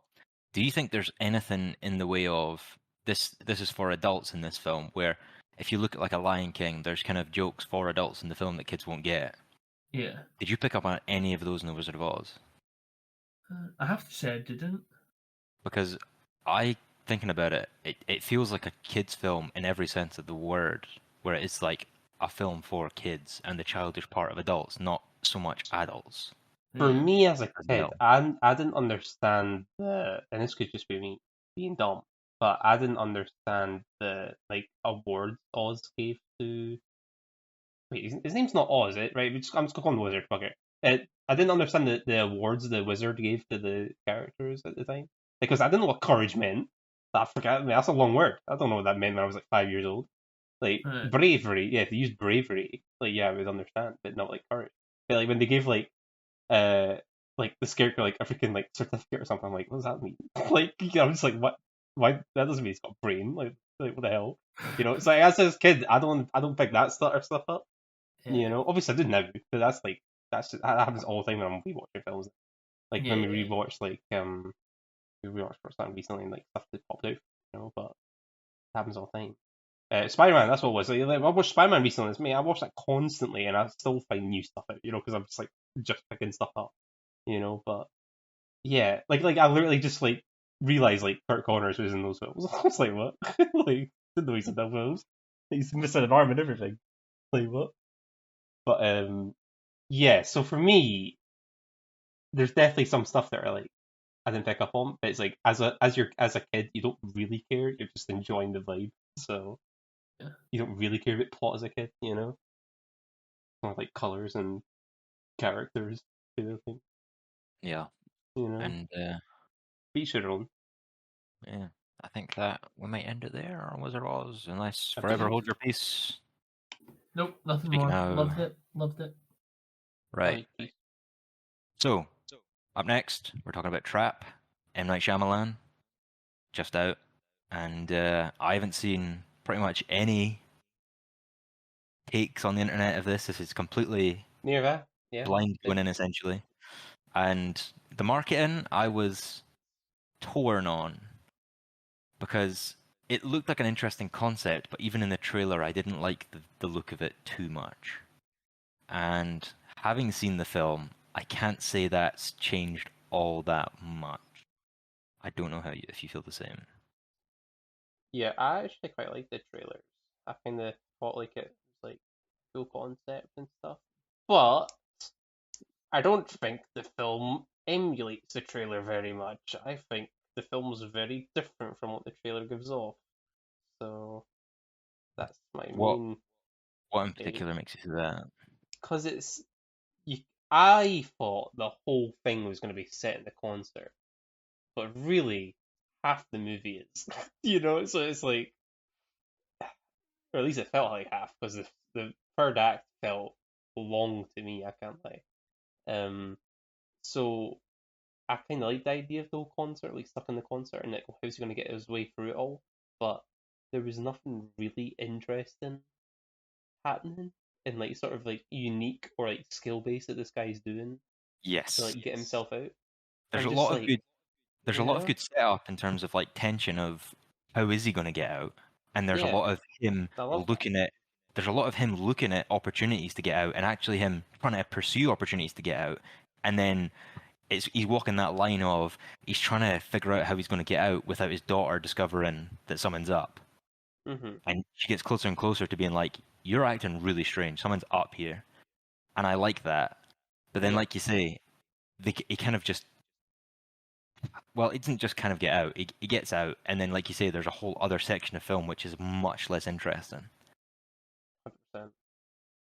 I honestly And like was so over burnt it, out yeah, over it. Yeah, I was so over it when 100%. they left.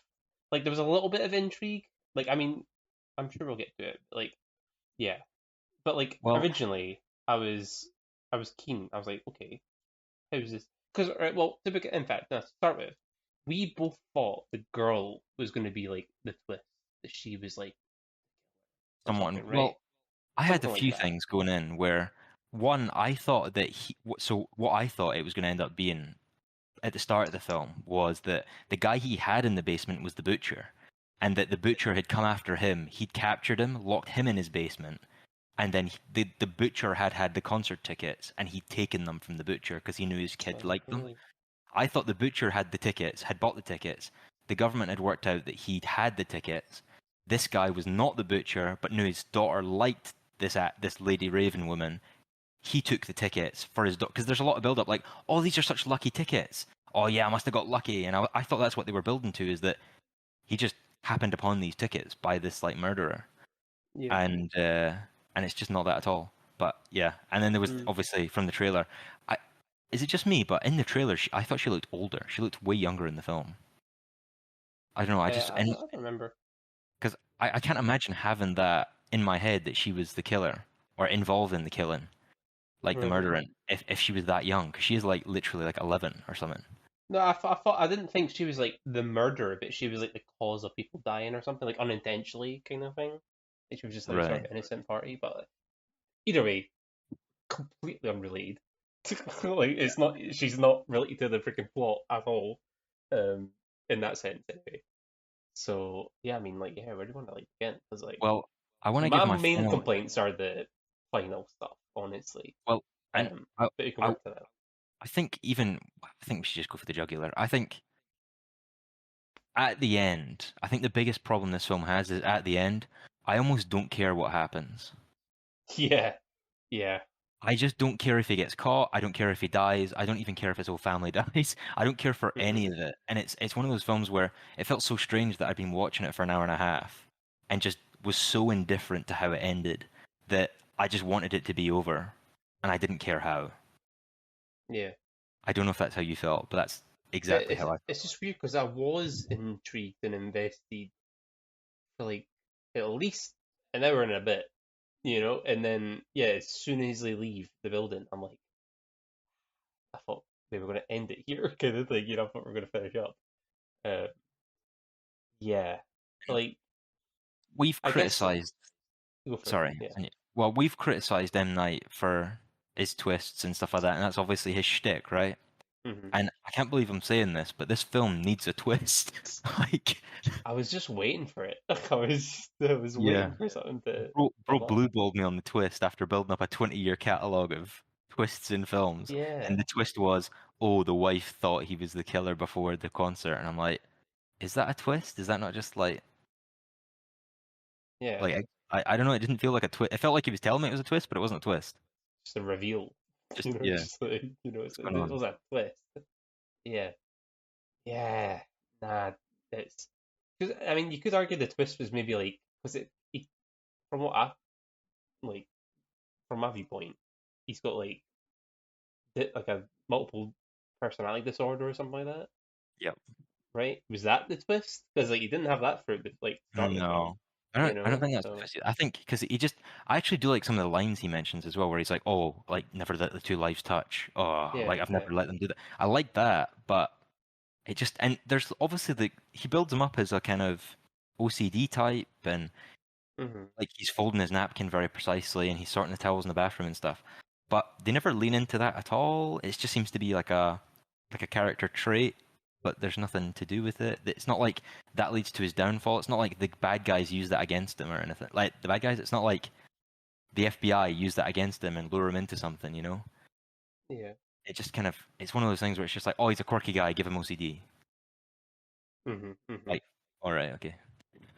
You know? Yeah. Felt like, I don't know. Um Like my even though I liked the maybe first hour and a bit, like I genuinely did, the issue I had with a lot of stuff was things just kind of went his way, and like for some reason he was never suspected, even though yes. it's clearly sus, And like especially when you he know, went on the rooftop, I'm like, bruh, how has he not been just he arrested on this spot? You he know? got away with so much that I actually thought the twist was going to be that everyone knew he was the killer before they even went to the concert. Oh, Because I was like, he is getting, like you say, he is getting everything he wants. This guy's told him, like, oh, we're here to get the butcher. I thought the whole point was that they already knew when he entered the building that he was the butcher, or they worked out very quickly he was the butcher. yeah. And basically every single thing that went his way was just trying to throw him off the scent that he's already been found out, essentially. Because, like I say, he I think the worst one is the Dreamer Girl bit, where he talks at Night Shyamalan and says, "Oh, look at me. He just thinks guy in a crowd of 20,000 people Yeah. who is uncle the woman on stage and goes, oh, she's okay about it." That is egregiously bad writing.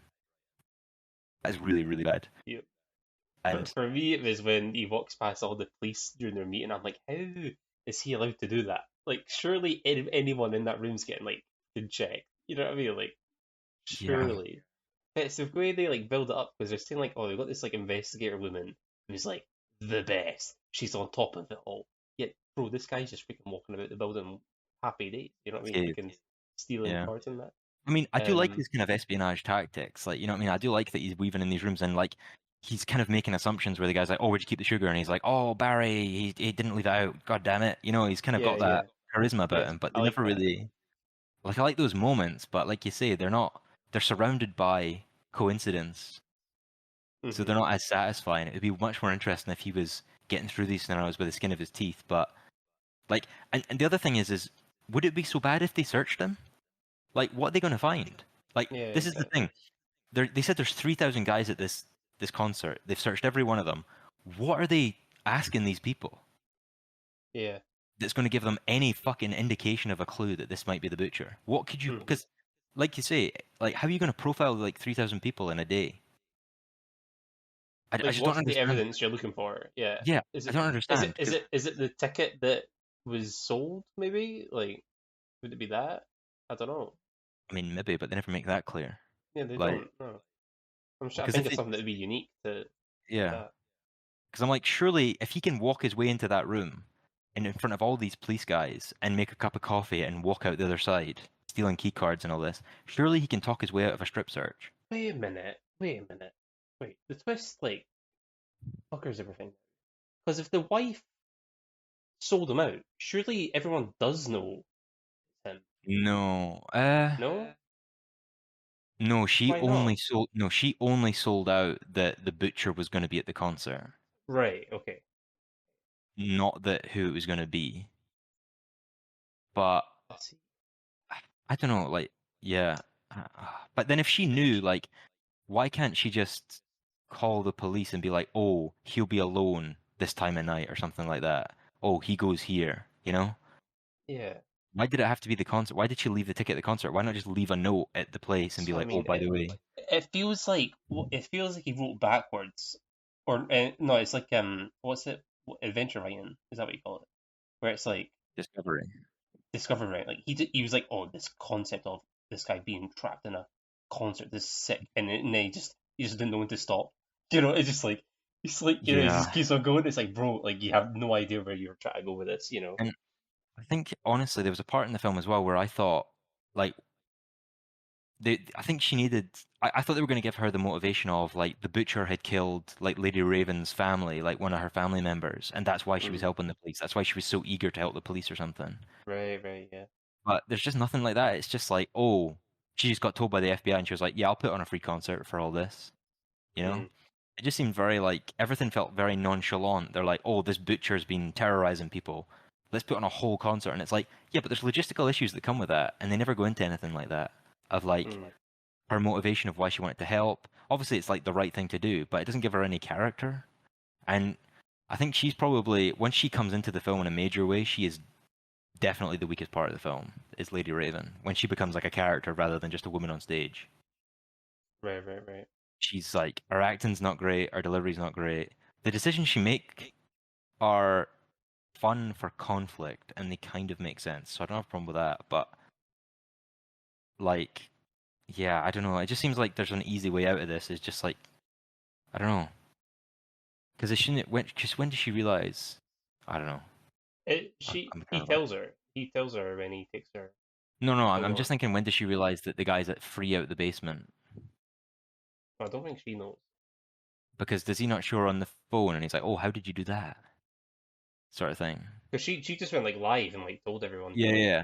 But that's what I mean. watch it. After that point, I suppose the police do show up. I was gonna say after that point, surely then you can just call the police whenever. Like, but yeah, even things like behind the door. She's in the bathroom and like she's like, "Your husband's a butcher. Your husband's a butcher."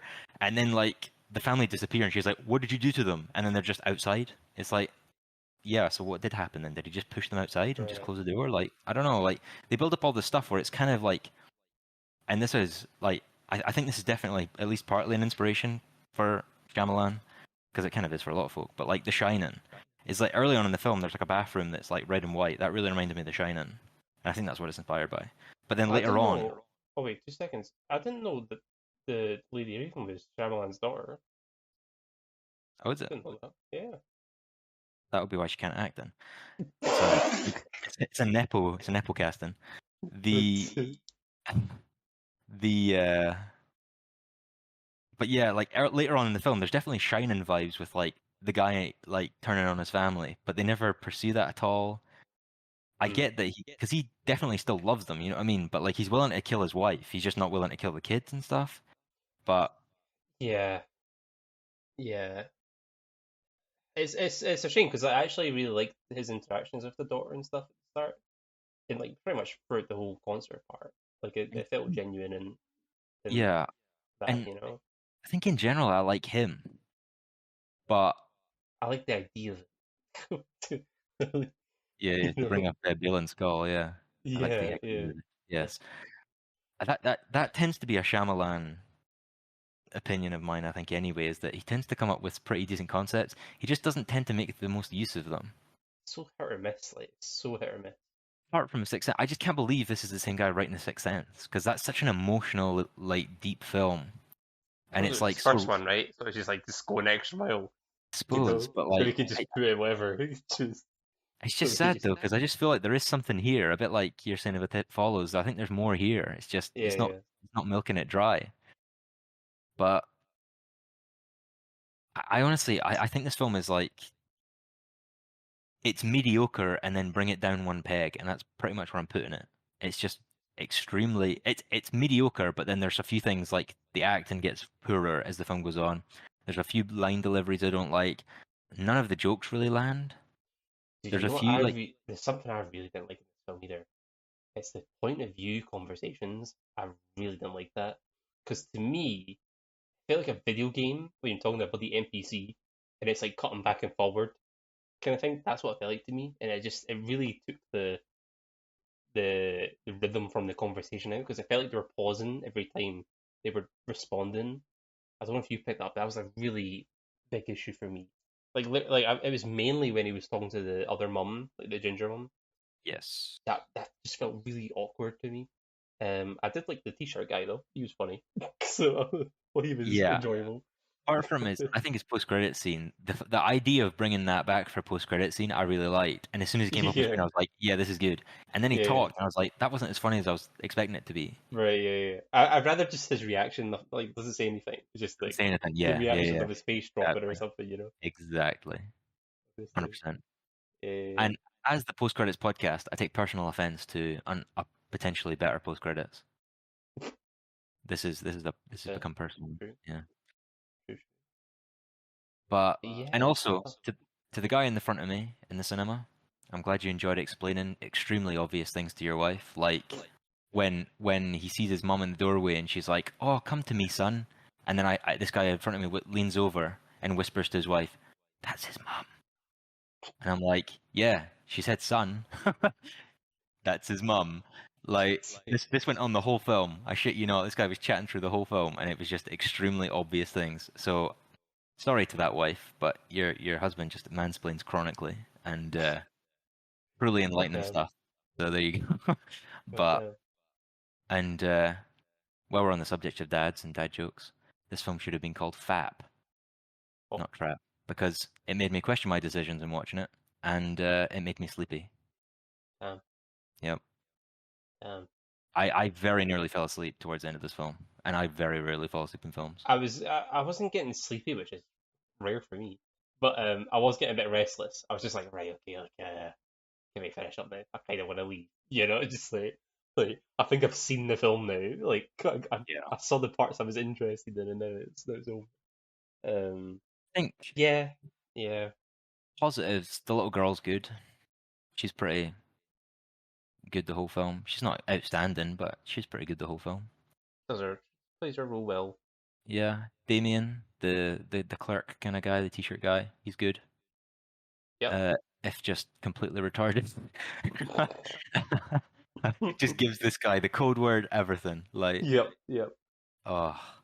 And it's one of those things where it's like, fair enough, bring up a code word, but like, we know you're only bringing up a code word so you can use it in one scene later, and that's exactly what happens. It's not satisfying. It just Yeah. happens. It's like, it's not like he uses it multiple times or anything, or, yeah, it's really strange. And then, I'm just like, surely all the staff are like, surely everyone knows the staff. So when he's like on the freaking yeah, roof and he's like, "Oh yeah, I'm just chilling." they're like, It's like, you're not in uniform. You're in a jumper and an apron. Like, yeah, like, bruh. I don't know. I was also kind of expecting more like violence in the film as well. I mean, he's called the freaking butcher. Like, I kind of thought there was going to be this some is slicing true. up, but there Yeah, wasn't really any violence, really. It was more just like no. it was discussed. There was stuff said, but there was nothing shown except maybe the oil, the fryer Yeah, scene. and it was an odd like crime scene photo, but everything was covered. It was just like implied that there was body parts had been Yeah, separated and which like like I that. don't mind. I don't mind just having this guy be like talked about rather than him doing stuff because the intrigue of the film was just like, oh, how's this guy going to get out? Like, what's the outcome of this? But Yeah, again, like when he gets out, it's like, well, bored now. Like, okay, and you know, yeah, because and it, also, it felt like they were trying to do like a extended version of Homecoming with Michael Keaton and Tom Holland. That's what it felt like. At least like they both know each other. They both know like, or at least she knows like he's the killer. So it's like now there's this long tension piece where it's like, especially like Limo, for example, which is on the phone and stuff like that. It's like, well, what's gonna even happen now?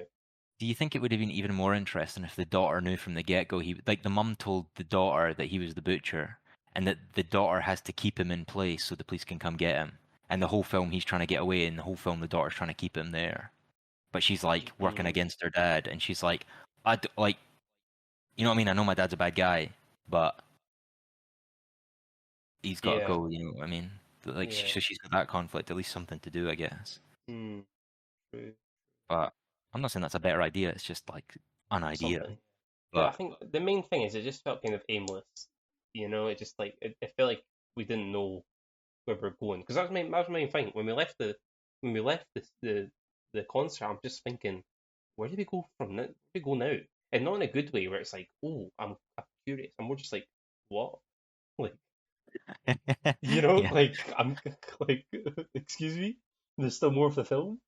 You know. N- I've never Um. even had this thought until recently. But as soon as it got pointed out to me that like Shyamalan has kind of been riding the coattails of like one good film, two good films. I just can't get that thought out of my head that like Unbreakable, Sixth Sense, and maybe Signs, he had something, and he's just never ever I like the even come visit. close since. But like, well, I would say this is better than Knock at the Cabin because things happen at least. Yes, 100%. Yep, agree. Because I just kept thinking that even though, because even at points where I was getting bored, I was like, at least we've had like an hour of film that I've kind of been into, Yeah, yeah, yeah. even though things just happen, like you say, they don't necessarily make Yeah, sense. But there was flaws still within that hour, but I was still intrigued yeah, during that point. and You know. one thing I was really looking for in this film, having come off the back of The Sixth Sense, was how the film looked. Because one of the things that really struck me about The Sixth Sense is how beautiful a film it is, how well Mm, shot it is, how well framed it is, and the blocking and staging of the characters, and yeah, and just like how the use of the horror elements are kind of filmed as well. This film, there was a couple of scenes where I was like, that looks really good, but for the most part, especially at the start when it's in like broad daylight, it just looks like any other film. It's not filmed in a particularly interesting way. I'm not expecting like an art piece, but Sixth Sense can do it, and like, you know what I mean? It's nice. It's a nice watch just on a cinematography level alone. Nobody's yeah. watching crap for that. Whereas you could watch an older film like Sixth Sense and just what you could turn the audio off and not even listen to the film and just watch it and you can enjoy it. Mm. But this isn't that, and it just seems like I don't know. It just seems like Shyamalan's heart's not been in it since like the early 2000s. Honestly, Yeah, it's like I don't know, but they're all clearly like passion projects in the sense of like he's probably thought like, oh, this is a cool idea, and then he just kind of like makes it, but it's not like Does he well write thought alone? through. Hmm? Does he write alone? Because I feel like he needs Probably. I think he Probably. does. This film was, it says written and directed by him, sole credits, but it feels like he needs, like he's good at coming up with ideas, and he's maybe good at exploring like certain characters and concepts in an interesting way, but he's not good at following through on them totally. I feel like he maybe needs like a supplemental writer with him just to grease the wheels a bit, you know? Yeah. Bounce ideas off and stuff. Um, Yeah. did you watch the film Old? No. I thought that was decent. Would you Like, say it's better than Trap or? yeah, I'd say it's his best one since Visit, and then I've actually not seen the other ones, so I can't even judge them. So I'm not the best like critique for Shyamalan, but yeah. But no, I liked Old. Old. It's more the twist is like right at the start, so it's like it's not got that like building like Right. dread of like, okay, what's the twist gonna be? Like this film, I'm just waiting and waiting and waiting and waiting, and nothing happened. I'm like, oh, okay, disappointed much, you know. But again, it's like you've built your career on that having that twist, so you can't blame your audience for like kind of expecting that, you know. So especially to the level of his twists are, that they're usually quite like it changes the movie kind of thing. Yeah. You know, it's like, oh, And the you know, problem is if the you're not Visit's still gonna, my favorite one. Like I know like Sixth Sense is like iconic and stuff. The Visit twist is my favorite. It's just well, like, you know, and you weren't here for the Sixth Sense episode, but I nah. think one of my I'll listen to it though. right, and I think one of the points I liked the most that I made, to sound like a total narcissist, one of the points I liked the most was that the Sixth Sense works on a level well enough on its own, and you can take the twist out, and it can still be an incredibly enjoyable and satisfying film. You just take out that last scene and just exchange it for he gets back together with his wife, Right. and it's not even paranormal. That it's an equally satisfying film. Just the twist recontextualizes the whole film. That's what a twist should do. Is that it realistically this film should work up until the point the twist comes up, and then it recontextualizes everything in a way that makes it even better than it already was. The problem is Yeah. Trap, I wouldn't even say suffers from this because it doesn't even have a twist that recontextualizes things, honestly. But because the mum doesn't even fucking appear for an hour and a bit. But like, there's nothing in this film that can make it stand on its own, I guess. Like, maybe not this one's a bit, maybe one with a twist, like a more recent one like Split or, I don't know, some of his other films where it does rely on a twist, say, like The Happening, something like that, Yeah. where it's like realistically The Happening doesn't work on its own, and it doesn't even work with the twist. Hmm. But had the film worked on its own and it was just a bad twist, you would still have like 75% of a good film. The Yeah. problem is that you can't have a bad film. You can't even have a bad film and a good twist, honestly. Your whole film has to be good up until the point of the twist. But I think he's kind of in this sphere maybe of like, oh, as long as the twist and the concept's good enough, that'll keep it going. Hmm. I don't know, but he just has such a up, like you say, he has such up and downs. Like, obviously, the Last Airbender seems to like stick out on its own, but Yeah. I don't want to single that one out too much. But even like The Happening, like I say, like that's probably in terms of his like main canon, excluding Last Airbender, like After Earth and The Happening just seem to be like so low. He do After Earth. Yeah, Oh, that's what I that's mean. a bad film. That's He's a had a lot of bad. stuff, I didn't know he did that. Okay. but did you did you watch The Sixth Sense even though you weren't in the episode recently?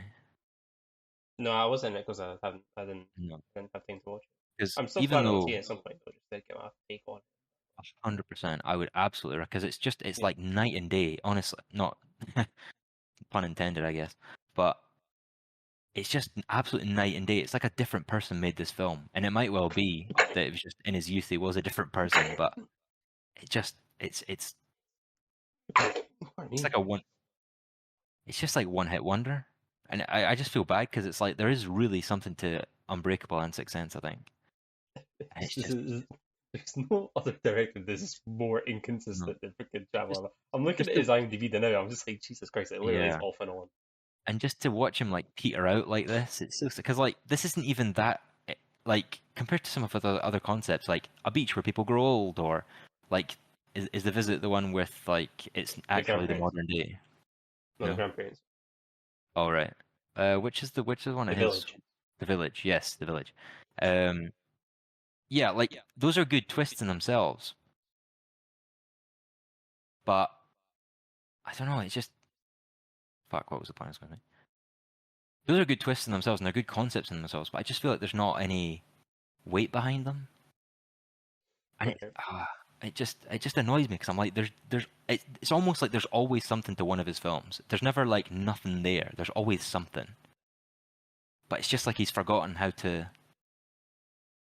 like juice it dry. You know what I mean? Like get the full squeeze out the orange. Like it just doesn't feel like his heart. Honestly, it just doesn't feel like his heart's in it when you watch it. If you go back to the Sixth Sense and you watch it, that feels like someone poured their heart into that film. When you watch Right. this, it just feels like what is he doing? Like the emotional heart of the film isn't really there. Like the closest you get is like the father and the daughter, obviously, but it's not particularly strong. It's just because he's his father, you kind of buy in. Because he's the father, you kind of buy into their relationship. There's not anything particularly interesting going on with the relationship. Yeah, and like it even goes for like his daughter, the other daughter, made the watch this, and that was Mm. in mid as well. So I'm like, and And I'm assuming he had some creative liberties in that as well. Like I'm sure he had like a little helping hand in the film. I'm sure he's a even if producer, indirectly, but So it's like, what's going on, It's like the and concepts are good. That's what's annoying. Like I like these ideas. It's just they don't come into play very well. Like Knock at the Cabin, like we were all kind of like interested in the trailer and and then we watched it, we are just like, we'll finish, we're like, what a waste of time that was. It's like yeah, nothing and happened. I wouldn't say the trap is a waste of time. I'd say if the third act was satisfying, I think it would Yeah, actually be a pretty cracked film. But yeah. Honestly, like in the film when he gets in limousine, honestly, just let him get away scotch free. Just let him win. Just like I wouldn't mind that. Just end it there. Screw the whole like family house stuff. But I'm really not interested in that part. Um, as well because I think he just acts freaking guilty, whereas the rest of the film he was acting pretty good in front of like people he's interacting with for the I most think part. I You think know, that's a good point. I think a lot of the intrigue got lost when you knew for certain he was the bad guy as well. Because like but so you kind of know that anyway. But it's like, I know, but there's you a lot know, of ambiguity with even things like is he working alone? Who knows? right? Who doesn't? Like is he taking enjoyment out of this? Like he's even got the guy on his phone, but like I say, like that could be the real butcher. There's a way you could make that work in the early stages of the film. Is Mm. like he's captured the butcher or something like that. Obviously that's quite a big twist, and that's what I was because of Shyamalan's reputation. That's what I was expecting, but something like that. But yeah, I don't know. And uh, Was it even explained why he did the things he did? what the serial killing in general, or during Yeah, events during the film? yeah, like this, like why is he killing folk? Uh, it's kind of just like he's wired up wrong, right? I think Well, that's kind of the way they explain it because they're just like when he talks to there's like lines to do with the profiler when he's talking to his mum and stuff, and they're just like, oh yeah, he's just like, you know what I mean? He's just like that. It's just he can't just help it, sort of thing. you know what? It's like some other things I hate as well. Right? It's like they've labeled this guy as like the most like intuitive, like dangerous guy, right? And bro, they just let him do what they want. Even when they got him cuffed, they let him mess about the bike. It's Yep. like, why? Freaking get him in the van, So then he breaks out, and it's like, well, freaking, you know what, cops? I'm on his side because you're freaking incompetent, man. Like, you let him get away with so much, you know? Yeah. Like the freaking poor lassie at the freaking And chip shop got freaking I scarred think for life for one of nothing. the one of the worst things I think in the film, it's not even particularly bad, but I just didn't like it was when he goes to pull the fire alarm and like at that moment she's like, "Oh, he'll do something big like turn off the fire alarm or yada yada yada." obviously there's the big coincidence in that is that he's got his fucking finger on the buzzer, so that was like a buzzer beater reveal. But Well, that kind of made me think of what you were saying earlier, where it's like they know it's him and yeah, they're tracking him because that's too on the nose when well, they're doing stuff like that, you I know. mean, they're building clues towards this thing of like, oh, they know it's him. I'm But also like, why are they playing games then? Like, why not just get him? yeah, You know, so it's like, I don't but know. then There's so many the thing is, the thing that I didn't parts like pop about up. that was that, like you say, they're telling us that he's this intuitive guy, but he never once thought that he never once questioned that they might already know, Right. and that like, oh, they might know his tactics, so he can't do what he would usually do, because the only reason he doesn't pull the fire alarm is because he hears them say, oh, he'll pull the fire alarm. Yeah. Right? He doesn't do it of his own like cognitive ability to go, oh, they've profiled me correctly doing this, this, and this. They might predict that I'm going to do this, so I'm going to have to do something else. Mm. That would be way cooler for him to do that himself, of his own volition, rather than just hear it on a radio. But like you say, it feels like they wrote it backwards, where they're like, oh, I want this scene. And I said this for The Sixth Sense as well. I feel like Shyamalan not only has big concept ideas, but he also has particular scenes in his head that he wants a certain way, even if they don't necessarily fit in. And I think that might be one of them, where he wanted a scene where he was about to pull the fire alarm, but then last minute it's revealed that, oh, they know that's something he might do. I feel like that was something he'd had in his head, that particular scene, but then just threw it in for the hell of it. Oh, how does he get that? Oh, he needs a walkie-talkie, right? Let's go make him get a walkie-talkie. And he writes it backwards, rather than like having it flow naturally. And obviously the consequence of that is that the audience doesn't buy in, because we can just see all these coincidences happen, and like you say, he just walks through scot-free. So Yeah. to me, the last few Shyamalan films I've seen that haven't been Sixth Sense have always felt like first drafts, essentially. Right. Right. I see. Where it's like, there is something here, but the dialogue's not particularly good, the delivery's not particularly good sometimes. The acting, I think, in this one was generally fine, but there's definitely delivery I would have changed. And Yeah. like you say, there's just a bit too much early on that he's getting away with, and he's been forgiven for in terms of the script, Mm. where he's never really punished either until the very end. Like, there's no consequence he Yeah. makes that kind of fails. You know what I mean? Like, he never tries something and it fails, and he has to try again. Because there's that kind of thing in storytelling, right, where it's like you have your yes ands and your no ands and your yes buts. Where if you make progress, there another obstacle comes in your way. And I think that the film's generally good at that, where he gets through one obstacle and then something else comes his way, and then he's backed into a corner where eventually he does have to reveal himself. I think that's Mhm. all right. But the film never has him try something, at least to my memory, from like 5 hours ago. Um, he never tries something, fails, and then things get worse as well, and then he's backed into an even worse corner, and then he has to get out of an even worse problem than he was in the first place. Like, had he pulled the fire alarm, you know what I mean? That might have been your point in the story to do that, where it's like they're aware he might pull the fire alarm, so they've set cameras purposely on the fire alarms or something like that, or they've got guards around them or whatever, like in like plainclothes guards. Because this is the other thing. Actually, that's just occurred to me. Why didn't they just have plainclothes officers, the whole trio, Yeah. and then he wouldn't have suspected anything? Fuck it. Don't know. But Don't yeah, know. to Yeah. me, it's fine, but it feels like a first draft, Because I originally gave like essentially. 6, but I'm feeling more of like a 5 now, honestly. Well, and this is why I said earlier, because in my head when the film finished, I was like, this is probably the actual definition of mediocre.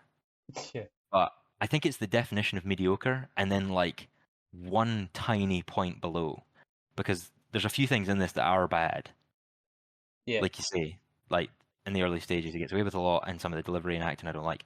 Those things take it just below mediocre. But Mm. apart from those, you clean up that's essentially that's just reshoots on the day. Just give me Yeah. a different take. I'm not too bothered about that. But yeah, it's very close to mediocre. Like, this one was the the best way to describe it. It's nearly mediocre. This film, Mm. basically, that's how I would sum it up. But yeah, and it's just a shame, because I actually do like Shyamalan, and I like the way he talks about films, and I like him in interviews, and I like The Sixth Sense. Oh, But it's just sad. It's sad. so I'm looking at his IMDb, right? There was a period where he had some stonkers back to back.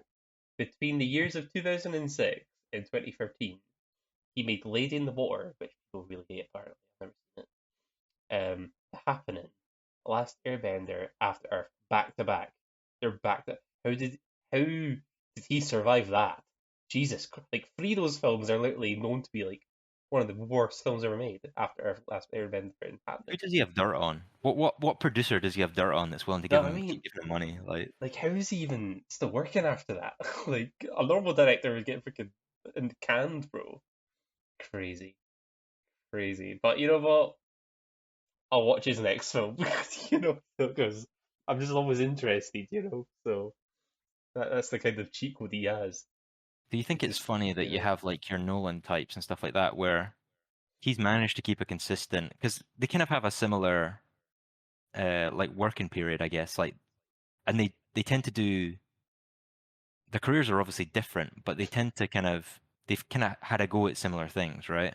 I guess, but Nolan has like a team behind them. Like he has other writers that work with him and other producers and stuff. Well, I think that's Whereas might be Shyamalan's what is one, is one guy, So that might be what Shyamalan needs is he needs like you say a Nolan style team yeah, behind him because the thing is you know when you're watching a Nolan film, but essentially if this didn't have M Night Shyamalan in the title, you probably wouldn't have guessed apart from his yeah, cameo.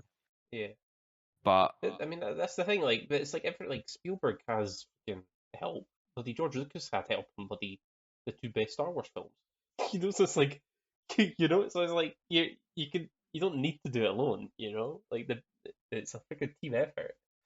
like you say, So I think you maybe hit it on the nail on the head earlier, where you're like, this is just a passion project because I can't think of any other reason why we keep making shit films other than he thinks he enjoys making them or something like yeah, that. You know, and then like he's just like casting his daughters in the films and stuff like that. Now he's just like yeah, he enjoy enjoys all of it. writing, he enjoys directing what he's written rather than other people, something like that. Yeah, Maybe it's just as simple as that, and he's not even maybe. thinking the way we are in terms of, oh, this needs to be like his magnum opus sort of thing. Yeah, yeah. He just needs a banger to get himself back on track. He's not had one since probably Split that most people like. So it's like it's been a while, 2016. It's almost been 10 years since he's had a good film. I was saying old was good, but mate, IMDb's listed as a 5.8, so again, I don't know what I'm smoking. So maybe it's not good. So, but yeah, I've got no other thoughts, but it's a shame. Because I was interested going in, like, I was genuinely like curious what was it end up like, but We kind of touched on that earlier as well, especially with like original IP. Like, that's the I'm thing, I'm yeah. all I'm all down for an M Night Shyamalan original, you know. But I'm saying and that's what I can appreciate. At least he makes some original stuff. Like we're talking about like Wizard of Oz and like the whole Disney remakes and stuff like that. It's like at least he's doing something.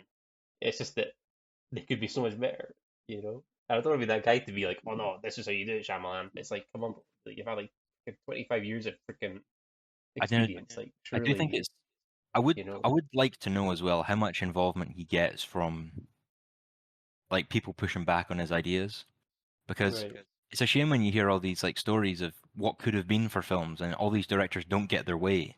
And if he is getting his way, why are his films pish? Like, you know what I mean? Like, you have all these directors that have all these wonderful ideas, and we could have all these great stories coming out. And obviously, a lot of them sound like great stories. They might not necessarily be great movies when they come out, Mm, um, but yeah, it's just annoying that it seems like he gets his way with his films, but they're not any better for it. right. Especially in like I say, like you've got the big Marvel machine where it doesn't seem like directors have too much control over their own films and stuff like that. Yeah, It's a sad thing because yeah. it's a shame that we don't have like a Shyamalan banger every few years and a Nolan banger every few years and like Spielberg bringing out his kind of Ridley Scott. and Ridley Scott. Yeah, well, we'll see later in the year, but But no, yeah, he needs a banger as well. To be fair, he needs a dub. Ridley Scott. not that he cares, but yeah, Nah, that's the thing. We probably care more about these films than some of the fucking guys who probably, make yeah. them. But Honestly, I guess that's true for Lucas as well. But yeah. Ah well, yeah, but that's crap. So I yeah. think we'll move on to our film diary portion right now. And yeah, so that's trap, unfortunately. I'm not happy about it, but there is. Right. So those are our two scheduled kind of main events for this episode. And now we will go into our film diary portion of the episode. So why don't you take us away on your film diary this week, Robert? What have you been watching that we have not already talked about? Okay. So just pulling it up now.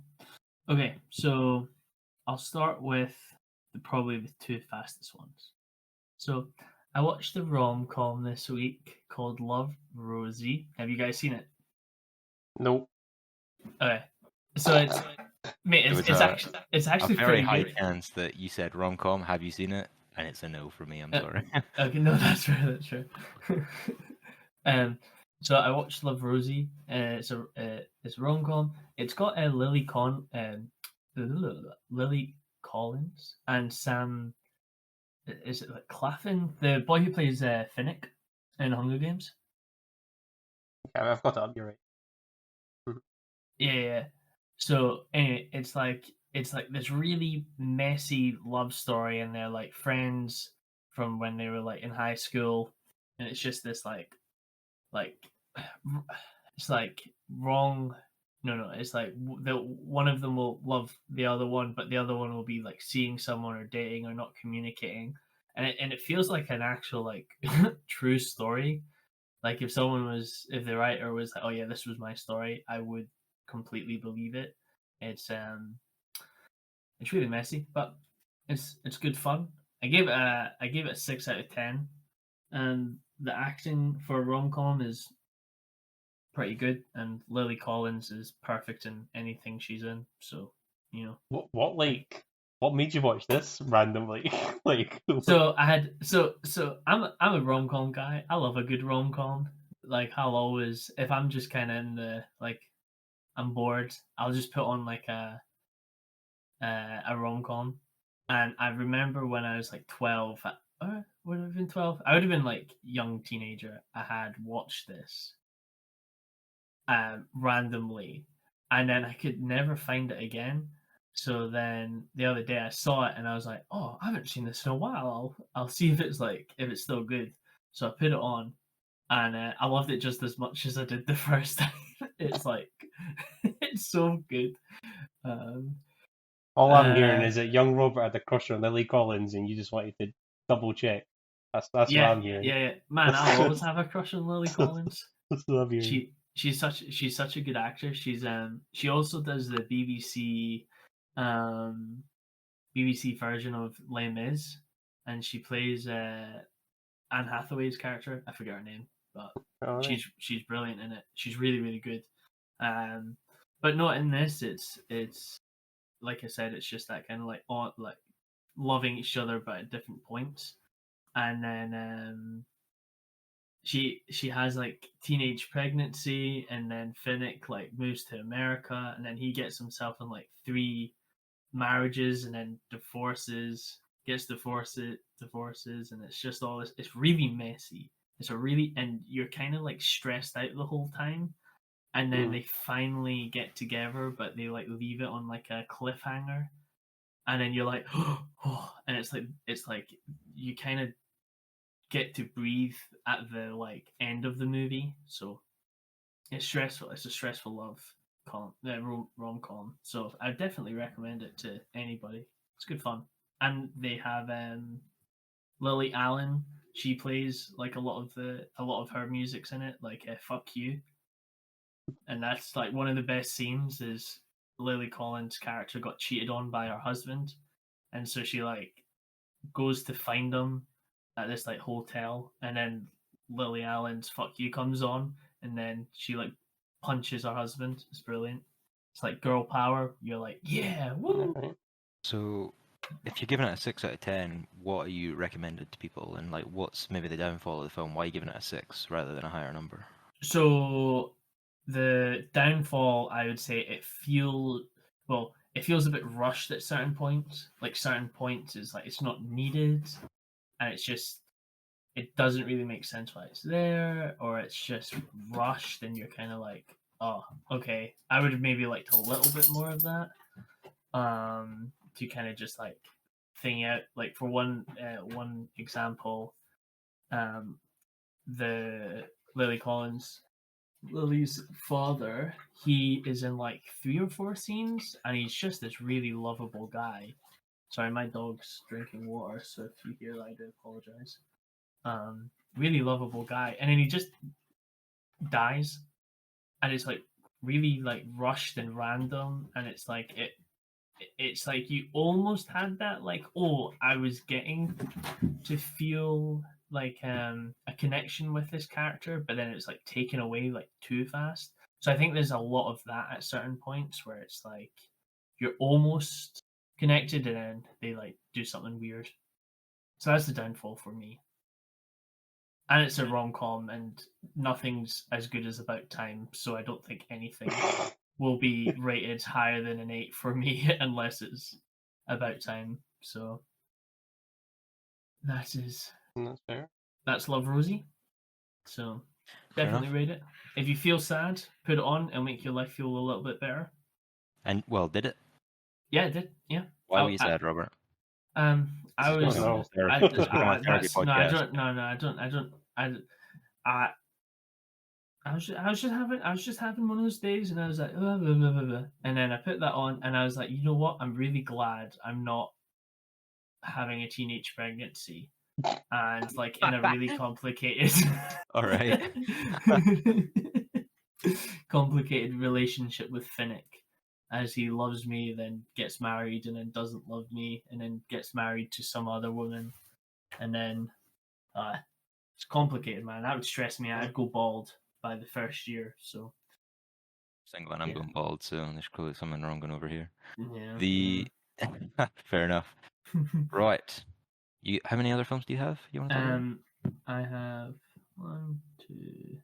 I've got 2 because I didn't count the movies that we watched together because we were a bit tipsy and very tired. I think I'll just mention those in passing. Yeah. Yeah, well, I'll mention them in passing then. So why didn't you go on to one of your next ones then?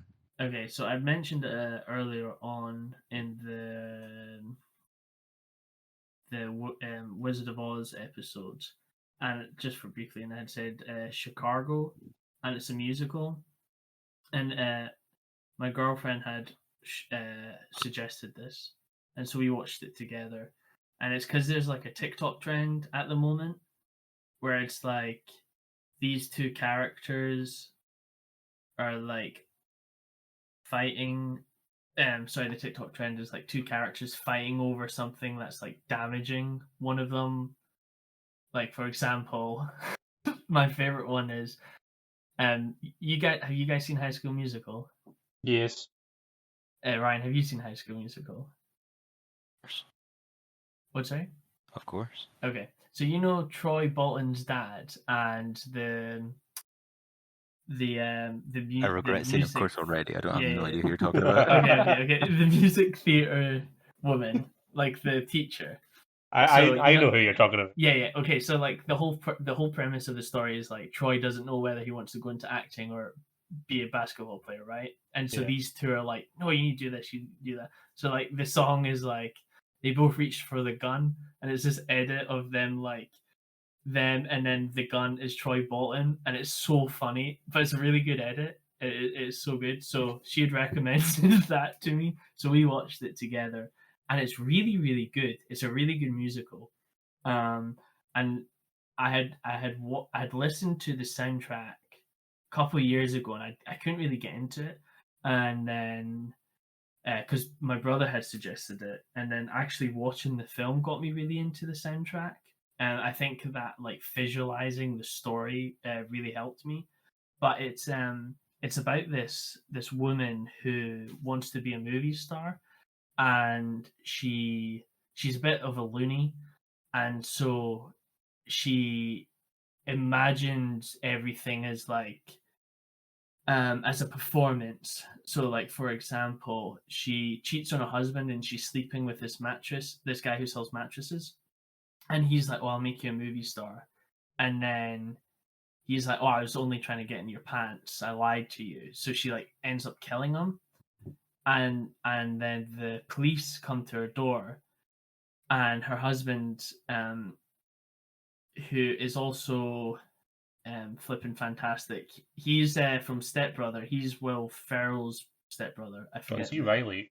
Yeah, and so he's saying to like the officer like, oh, it was a burglar, like it came in, and so she's, and then it cuts to her and she's like in this really beautiful dress, and she's singing about how like faithful he is and how much like how she can rely on him. And then the officer's like, it's this guy called Tom, and he's like, Tom, I know Tom, he sold us this mattress, and he gave 10% off, and then it clicks that she's cheating on him, and then instantly it goes like really dark, and she's like, he's untrustworthy and all this, and it's just really interesting. And the whole story, like she's in jail and she gets this lawyer, and they're trying to like win the case, and she's in a cell with all these murderers who are also like, another one's a performer, and it's just a really good musical. I'd recommend it, and the cinematography and choreographs and the acting is really really good.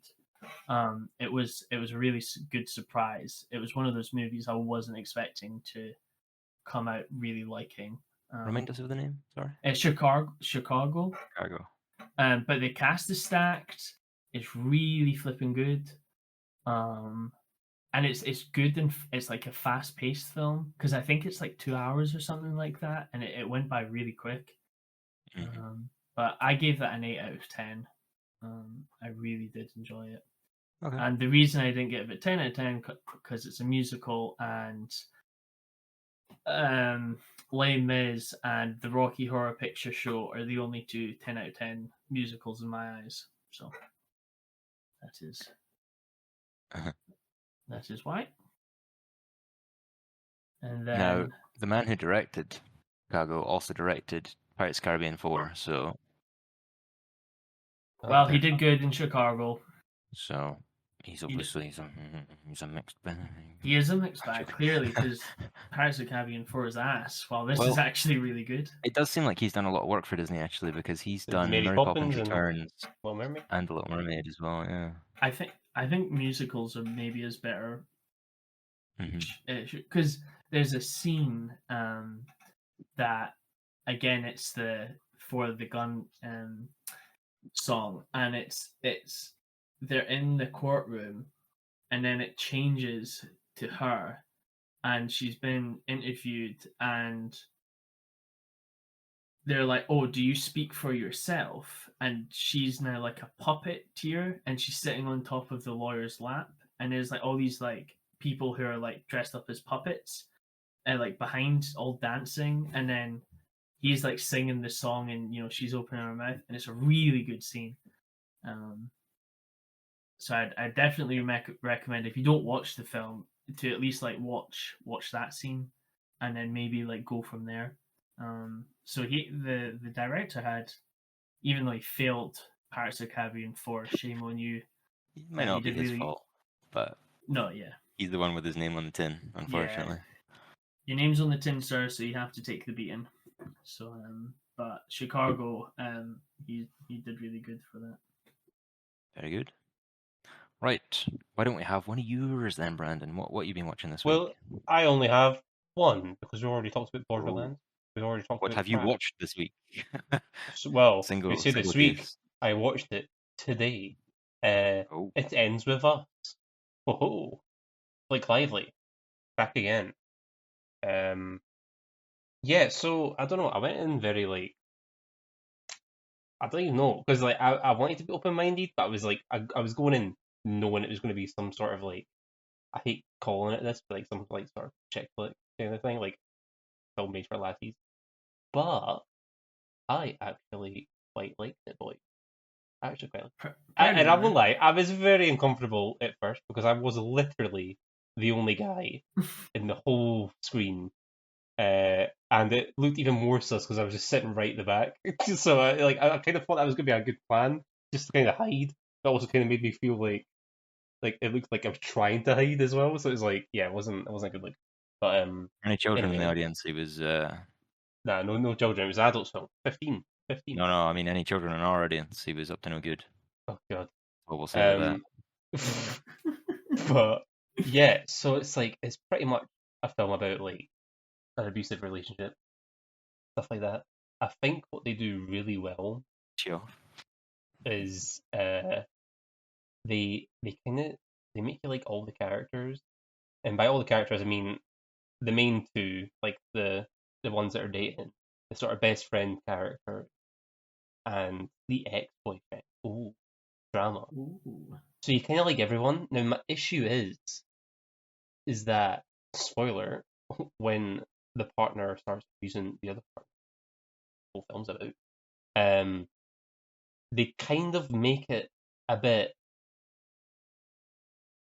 because obviously it's such a disturbing like act that happens, and there's multiple situations that happen, and like you're supposed to be like disgusted by them, but it's like you've you've spent an hour and a half making me like this guy while also giving me excuses and reasons to give him the benefit of the doubt.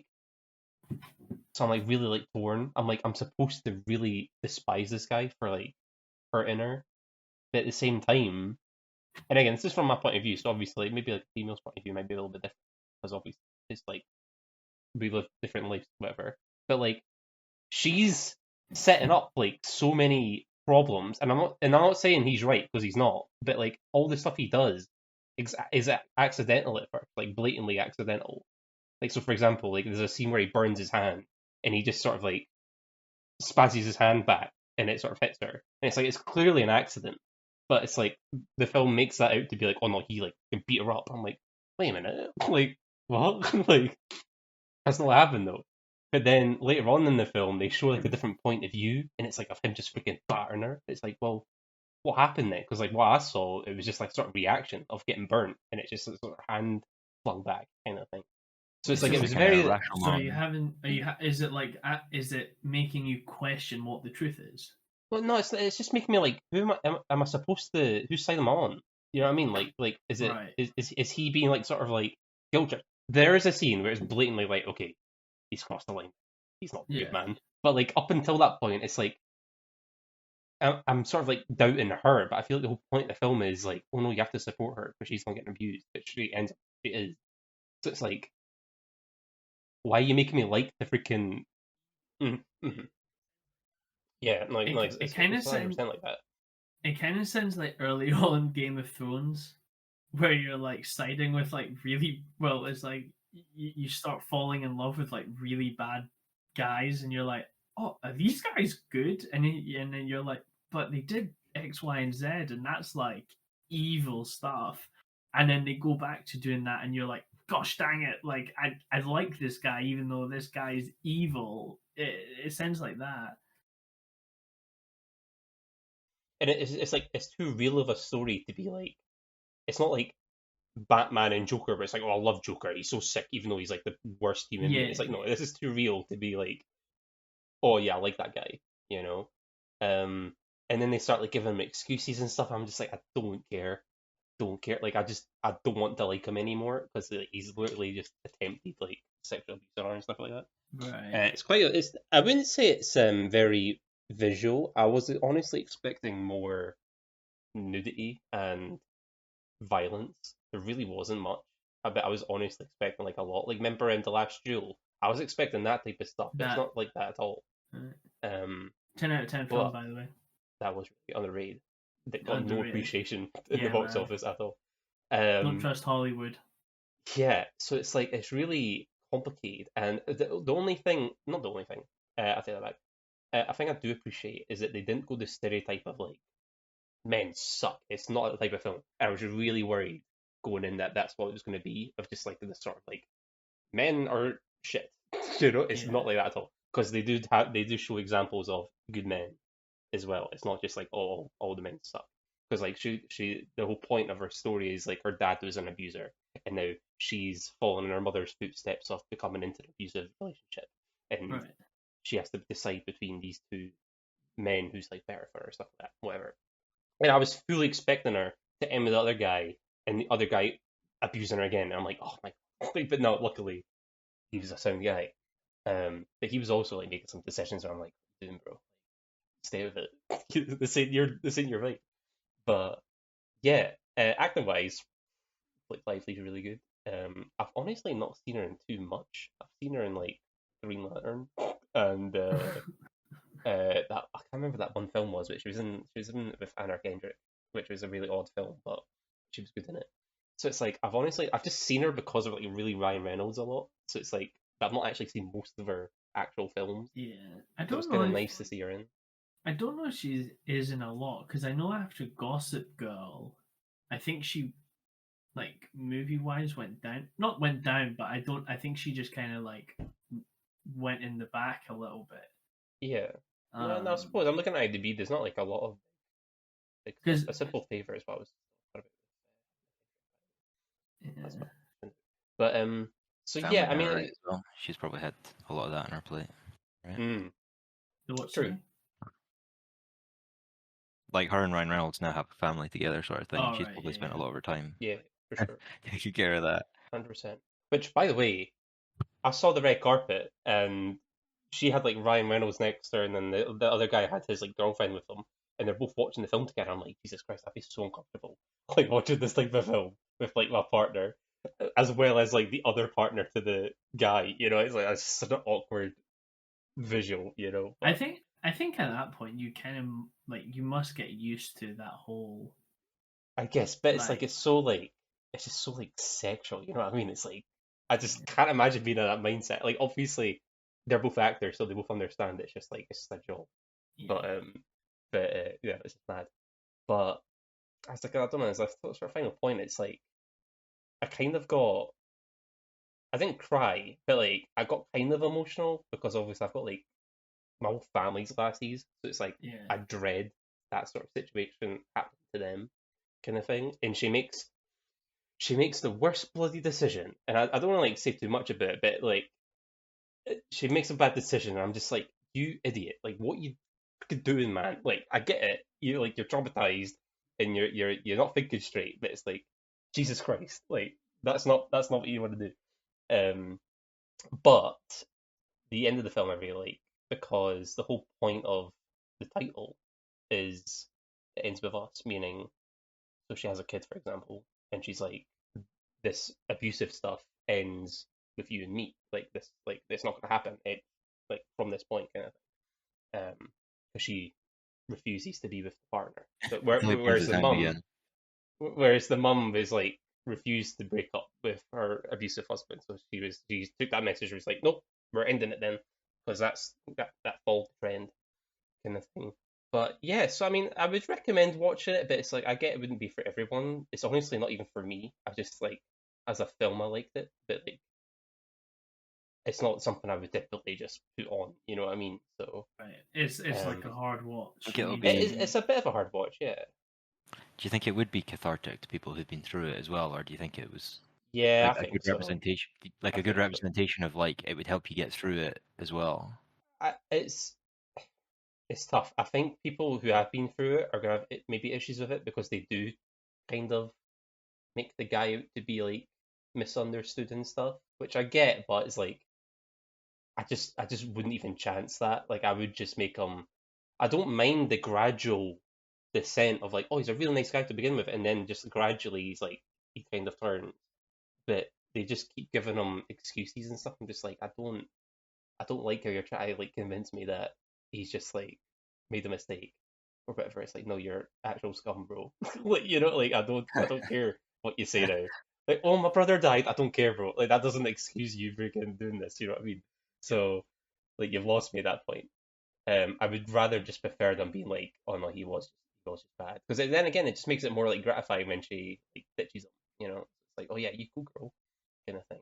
But yeah, no, I do think it's gonna be it's a bit real for people, but as well as it might be annoying because I don't think I don't think people in those situations want to see the abusive person's point of view because Humanized sort of it thing. honestly doesn't matter because at the end of the day they did it, you know. It's like trying to like, justify like a serial killer. It's like, bro, I don't care. Like you freaking kill people. You know what I mean? Like it's not, like I get you have trauma, but like that ain't the way, you know. Like just stuff like that. But I'm just trying to think of anything else I want to mention. Yeah, it was kind of funny at points. I wasn't like laughing out loud at any point, but at the same time, I was trying to like keep myself undercover. I didn't want to draw attention to myself, so I was trying not to actively laugh at certain points. But yeah, yeah. Like I said, I wouldn't like. I'd recommend it, but at the same time, I would because I understand that it's not everyone's vibe. Okay. Just like it's not my vibe. But yeah, I'm glad I watched it. I was kind of very wary going in because I was expecting Would something way you more different. You had, know? had you not been watching? Had we not been doing the podcast, and had you not been seeing Trap earlier on, as well on the same day, is it something you would have Nah, bothered with? No. nah. I Is purely watched it for the pod, Fair. just to have something to talk about. is it something that I would watch? You probably would, yeah, but I don't know if you'd like it or not. Yeah, you probably would, honestly. I think you would have the same complaints as me, though. I know sometimes we disagree, but I feel like we would agree on this one. I think you'd really like the other guy. You kind of have the The same nice vibe. one. Yeah, yeah. Just like So, humble upbringing. Just nice guy. I am a humble guy. I love seeing humble Yeah. guys. Likes to cook. It's always the cooks. It's always the cooks are the nice ones. It's freaking. unless that. unless it's in the bear, then they're not the nice ones. Oh, bro, there's one scene where he shouts hands, and instantly my brain went to bear. I was like, oh, the freaking bear does that. He calling hands in the kitchen. But yeah, I think I gave it like a 6, but like a good 6. It's just not like anything special, So it's like That's it's fair. like what you said about your one earlier. It's like still good. Like it's nothing crazy, nothing groundbreaking. Yeah. But I mean, one last thing. It's based on a book, right? But from what I've heard, the book was very like controversial in the sense of like not a lot of people liked it. So I'm surprised Right. it was even turned into a bloody movie in the first place when it was like so like hated, So I'm like, okay, interesting.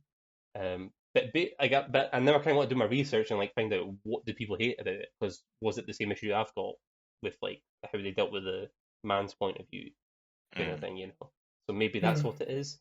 But I might look that up while you're talking next. But yeah, so that's me. That's me. I've been at cinema a lot this week, so I do have 3 films, one of which Robert will be able to help me with, and one I'm pretty sure at least Brandon's seen.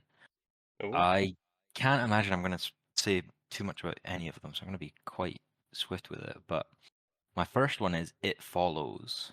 I had never seen it before, but it's been around for a little while now. That sounds familiar. It Follows it's is the horror film. it's the sexually transmitted monster one. Right. Okay. I haven't seen it, but I've heard of it. I thought you watched it at mine. I swear. I watched it at yours. Pretty certain. Oh, wait, give me a I second. remember you liking it, and I was like, God damn it. Was it not Mother? I thought it was Mother that I watched at yours, and I liked it. Both. I still watched both. I might be wrong, but I thought we did. Actually, I did watch Mother, but yeah, I thought we watched the whole film, I was like, I recognize this girl. I fucking recognize this girl. Where do I recognize her from? It's because she's in fucking Long Legs, which we talked about a couple episodes ago. Yeah, bro. And I was like, I bro, I much didn't prefer take it Long like Legs. very near the end. Yeah. That's what she's kind of known for, It Follows. She is kind of. I totally missed the boat on this. Totally missed it. But she is kind of not a similar character, but almost similar things to do. Where she's quite like in Long Legs, she doesn't really talk all that much. She's kind of a bit strange. She's not as strange in this film, but she also doesn't talk all that much in this film. She just kind of does things. Blooming about. Yeah. Feeling sorry for herself. I thought it was alright. I didn't love it, but I think I have one single note on this whole film, and it's just decent. Yeah, decent. Fair enough. I love the concept. I haven't seen It Follows.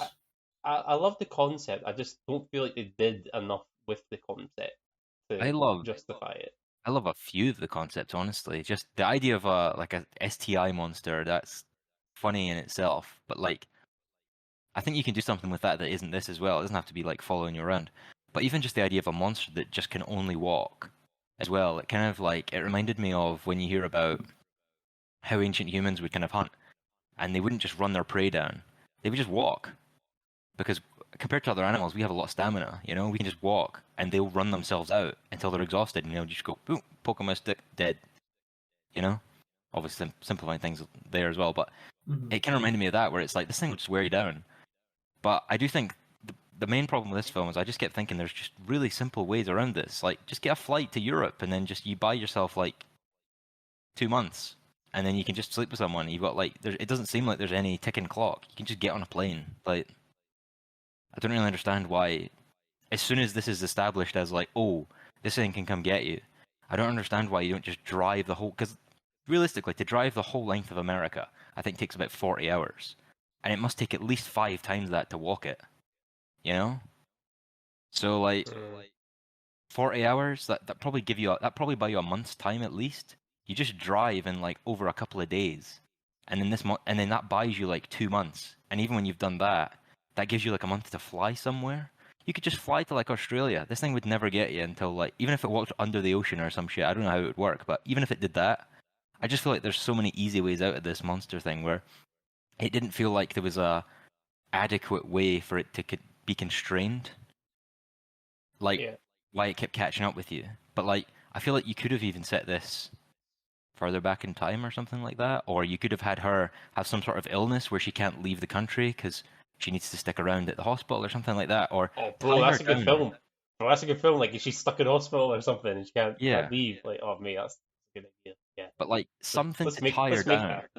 that. Yeah, yeah, something to tie her down because this thing works by like wearing you down. But I just feel like you can infinitely move, and this thing just won't get you. But Well, it's the wearing down, but for me, it's also like the trickery of it. They don't use the trickery of it that well because, like, the whole point is like it can turn into anyone. So why not turn into someone that she knows? So it tricks them into getting close to them. You know, I swear that only happens once with like the mother across the road or whatever it was. Um, mm, the guy's mom. Like they do and that one time, but and it works. Why not do that the rest of the bloody film instead of the just only this time random old woman walking towards you in a school? Like obviously that's the monster. You know, like duh. Like just and this.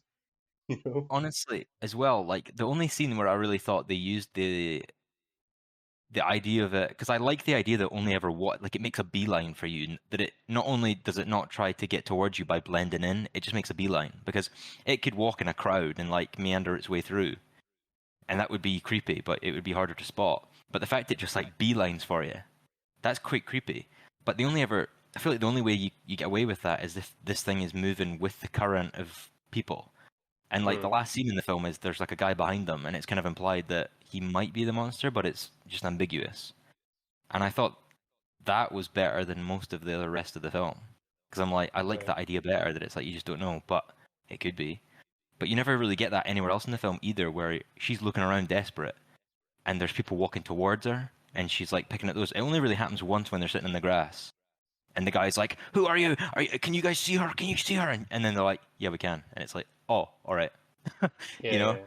but they don't do it in like a big crowd where it's like, "Oh, there's someone beelining towards her," and it's just a false alarm. You know. Yeah. Mm. I was also kind of disappointed when the monster did get a hold of her, because I'm like, it doesn't really. I thought that because he was like, "Don't let it touch you," and I thought, "Oh, as soon as it touches you, it's going to do something. It's just going to like be insta death or something like that." I didn't think it Well, was just going to like waver. you see the like the body at the start of the film is like completely mangled, so it's like you'd assume like it is just Yeah, instant, you know. I didn't think it Uh, would be like, oh, it just grabs your hair and whips you about a bit, but yeah. yeah, and I don't know. I actually did have a decent time watching the film. I don't hate it, but what do you find particularly like egregious about it? If you're not a big I fan. guess it's usually your argument where it's like the potential of it I was like really into, but the concept completely failed me. Wasn't into any of the characters either. They're all kind of like a bit moany. It's been a little while since I've seen it now, so I might like forget some stuff, but it was mainly that, and I was just like, because for me, horror films rely on the concept, and then once you get the concept down, it's like, okay, now do something with it. And when they don't, I'm like, you had it, you know, like Yeah, you had the concept, you know, like I feel like recently, like Smile or what else was it? Like, I talk mean, to me. not sure. Talk to Me, yeah. Like they do like a better job, I think. When it's a similar type of film, you know what I mean, where it's Yes. like Yeah. you know. So I think they do it a little bit better, not to perfection, but like better than It Follows. But I think because of people regard It Follows as like one of like the masterpieces of horror in the last 10 years, I don't see it. I can't agree. So that makes me dislike even No. more. And So just I will say some things I do like about it are that it does just kind of get going. The guy does just kidnap her and then tells her the story, and it's like it's up to her to believe it, but he's done his piece. I like that that's kind of he just wants rid of it, you know? yeah, And then and the one thing I really like about this, the way the cycle works, is that you kind of have to look out for the next person as well. You can't just pass it on and just fuck them over because it will just come for you next again. You have to kind of pass it on, but also prepare them to pass it on because it will just work its way back down the line to you, and you want it to keep working up the line so that yeah. you're That's the like, point, right? Like one of her friends is like, "Oh, shag me, and I'll take on it." But then she's like, "Yeah, you'll just die, and then they'll come back to me." yeah. So it's I just wasn't like, I honestly wasn't sure why. It's kind of going to be an odd statement, but I also thought it would be like the thing that would make the most sense is that they all just have a big orgy essentially, and then they can all see the monster, so that it's not just her. So they're all is it not? prepared. Is it not just the person that's actively being chased though? I don't think so. I think if you've ever seen it in the past, you can see it again Really? because at least I think so. I don't think they confirm it either way, but it seemed that way to me, maybe. Hmm. But yeah, I don't anyway, know. maybe. I No, do yeah, remember yeah. one creepy No, scene no, you where, can because what do you call it? Because the guy at the very beginning, when he gives it to her and then he ties her to the chair, he can see it and he tells her it's coming. all right, So you definitely can see it once you've passed it hmm. on. But I was like, why don't you just give it to both the guys and then just like stand in a triangle wherever you go, so you don't get like, you know what I mean, snuck up on. But Yeah, no, there's that's true. It's true. and even like I did like to be fair, I liked the scene in the bedroom where like the mom opens the door and he just like comes in from behind and she just like freaks the Well, fuck out. that's what I That was was gonna good. say. That's probably my favorite scene, like the scariest scene. It's just like randomly this fucking massive guy The shows big up. guy is by far Yeah, the best part of this film, I think, at yeah, least in the horror sense. for me, 100%. I was also confused Yeah. why it was like because I thought the nudity was going to play into it as well, with like especially the first time you see it, it's like completely nude, Mm. and then it never does it again. And I thought that was going to be like obviously it's a sexually transmitted thing, so I was going to play into it. I thought there was going to be some sort of like perversion of that where yeah, but it never really comes back. Yeah. And then the plan at the end, I think the plan at the end was to try and get it in a swim pool so they'd electrocute it, right? But then Yeah. the guy at the start's like, by the way, it's not dumb. It's not just gonna like jump off a cliff and kill itself just because you're on the other side, sort of thing. And then they just Yeah. try to do something similar to that, and I'm like, fair enough. I mean, you've shown it. Like, I don't know exactly how they thought they could kill it. I don't know why they're trying to kill Well, it. I know her it's whole thing is that she doesn't want to pass it on to someone else. She wants to kill it, but yeah. I don't know why she ever thought she could. It's an issue with the writing, I think, where it's like they come up with this concept. It's like, oh, this is sick, but they don't know how to beat it. So it's like, well, we'll figure it out. Like, well, that's kind of what it felt like. They didn't actually know where they're going to go with it. It was just more of a concept. You know. Yeah, So and like I say, I yeah, think I agree. I mean, I don't think anyone disagrees. The concept's good, but 100%. I Yeah. am with you as well. I did enjoy it, but I also think there is definitely more juice to squeeze out this orange sort of thing. Well, bro, you nailed it. Set it in a freaking hospital or something. That's scary. It's just like because there's so much for that. Well, it just makes But sense. Just tie it down to somewhere. yeah, Like constrain the story to somewhere so that there's actual tension and ticking clock because there's no excuse for her just not to jump on a flight somewhere because essentially they just drive away, which makes sense. That's absolutely what you would do. But then yeah. the next logical step is just buy yourself as much time as you can so you can fuck someone. Put it in Mhm. Australia and then fly back to America. And even if it kills the person in Australia, it's got to get to Australia and then come back. It's like, bro, just splurge like $2,000, whatever it takes. Go over there. I don't know, hire a prostitute. What the fuck? I don't care. And then just come back. It doesn't make sense. They might not even know about it. You know what I mean? And if they're a prostitute, they'll pass it on around Australia and everything. It'll be way down the line. It just makes there's no reason for her or even the guy Yeah. before her just to like, because you know what I mean. The guy before her clearly doesn't have the same moral quandary she does. Of like, Yeah, because he oh, did that on purpose. Well, yeah, because he gave it to her. That was the whole point. Yeah. Why didn't he just give it to someone who was even further away? Because I guess he tried because she's obviously from a different town and stuff like that. I like that. I like all the stuff of like discovering he was under a fake name and he wasn't actually living where he said he was and he was in an Airbnb sort of thing. I like that. But like, make it make more sense. Make it be like Australia or something. Like, I don't know. It has very high ratings, but I'm with you. I think I mean, yeah. People love it. people do love. Yeah, and I'd say I like it. I don't love it, but you know, there is. That's 2014. Jesus. Damn. But She's. I know I they're much prefer their long legs though. well, they're quite different films, but actually, I think I prefer Long Legs over It Follows. So No, that's what I'm saying. Yeah, I prefer the actress in Long Legs as well. I think she's way better in that film. But, and I guess that's all I have to say about that. And Sick. my next film is kind of weird, and I honestly can't even think about why I watched this, but here we are. It's called The Case for Christ, and it's based on a book by Lee Strobel, and it's actually like autobiographical. And I haven't read the book, and obviously we all come from slightly different backgrounds in terms of religion and stuff, but I don't really want to get into the weeds of that. But just in terms of a film, it doesn't really. It kind of this story should sympathize with me because he's kind of, and a few of the characters are in similar situations to where I've been, with like views to religion and like whether you're atheist or agnostic and like looking around and trying to investigate these things. But it kind of comes to a conclusion in the end, which I'm not against, but I'm against kind of not against, but I don't really understand the steps to get to that point. And it's not like it's like the film understands the steps it needs to take to get to that point of like accepting God or whatever, but it doesn't follow through on those steps. It just follows through on a different path and gets to the same destination, and it's really odd because it's like the film acknowledges that that's a problem and then does it anyway. As in, like, oh, there's an atheist character and he's like, oh, my wife's getting interested in religion and it's creating friction within the marriage.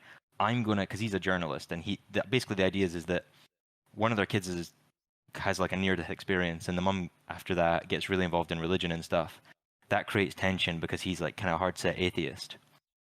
That creates tension in their marriage, and then they start to kind of drift apart. And then he's like, you know what? I'm gonna prove to her that this whole religion thing is just nonsense, right? Yeah. And that becomes his like sole mission. And actually, I actually like some of the way the tension builds is actually good between the couple. The way he kind of gets obsessed in his work and starts to kind of leave her behind. It's not original by any means, but I think it's well done. And I actually like his investigation of things as it's happening, but then towards the end, it just seems to fumble the landing, really, because he's actually making decent points in a way where he's like, you know, I'm not just gonna give up my mental faculties just to believe in this and all that. And the problem is the arguments so basically he comes across all these arguments and he talks to all these different people, and then they give him, and it's definitely biased. It's a very biased film, but they're giving him points for. He'll come with a point of like, oh, the Bible's unreliable, or so and so is unreliable, or how can this be, or why is this? And then they'll go, oh no, it's not that way. It's not this way. It's this way. Oh, here's an example of this. The Bible's like the most reliable historic source we have. There's so many copies of it or whatever, and there's more of it than there is of the Iliad or the Odyssey. You know, and if you can read those and buy into that, then you can at least read the Bible and know it's reliable for the time. Right. Stuff like that. The problem is that none of the points it makes actually link back to basically the film. The film proves in a decent way a lot of the points that is the Bible in early Christianity semi-reliable in terms of a lot of the rhetoric around the atheistic movement sort of stuff in the early 2000s and 2010s. This is set in the 70s, but it definitely uses those arguments. It makes a decent attempt at, did Jesus die on the cross? Is that historically reliable? Was he a real guy? How basically the historic Jesus. How accurate is the historic Jesus? That's fine. The problem is that the movie takes it a step too far, where proving that Jesus died on the cross doesn't necessarily prove that he's God. And that's the big leap he makes at the end, is that he goes, well, fuck me, the evidence that Jesus died on the cross is very overwhelming, so he must be God. And it's like those are two separate arguments. Yeah. You've spent your whole film trying to prove that this guy died on the cross and then was seen later on. Or at least that, basically what he proves is that the disciples and the people who wrote the books of the Bible is that, or he proves it to himself, is that those people at least believed what they saw. And when they wrote it down, it seems to be that they believed they saw him rise from the dead. That doesn't prove he rose from the dead. It just proves that the people who saw him thought he did, you know? And then they take the next step with that. And that's a fair enough argument to make.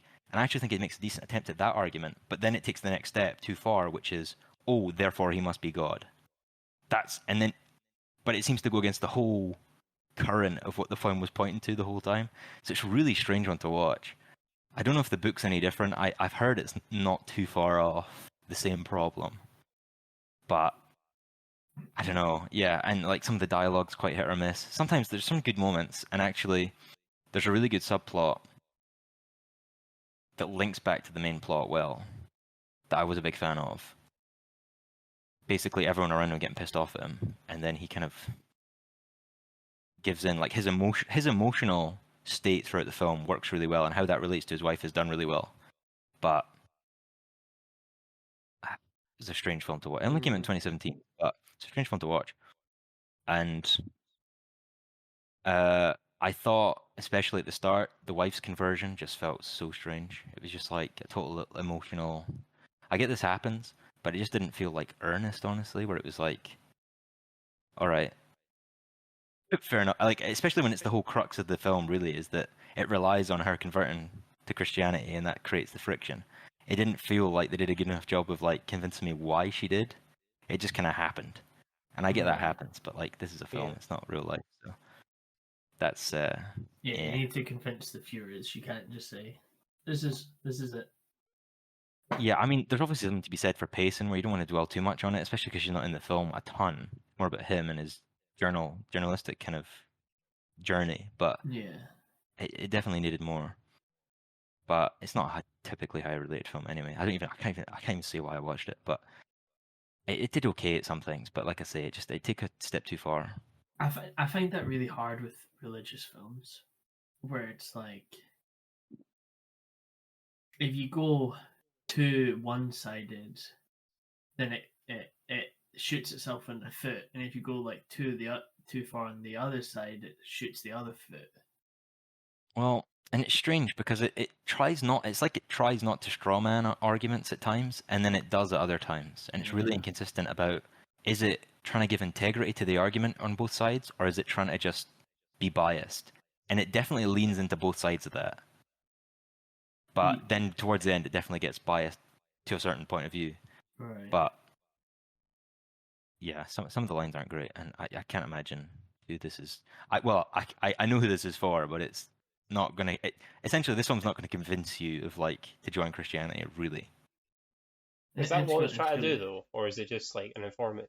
No, I think it is. I think it's trying, or I think it's made by people who are already Christian, and this is what they think is going to convince other people. That's what I think. Right. I don't know that, but that's what it felt like. Is that it felt like someone who is already a Christian this is the arguments they think might convince other people, and they're putting it in a film to make it accessible.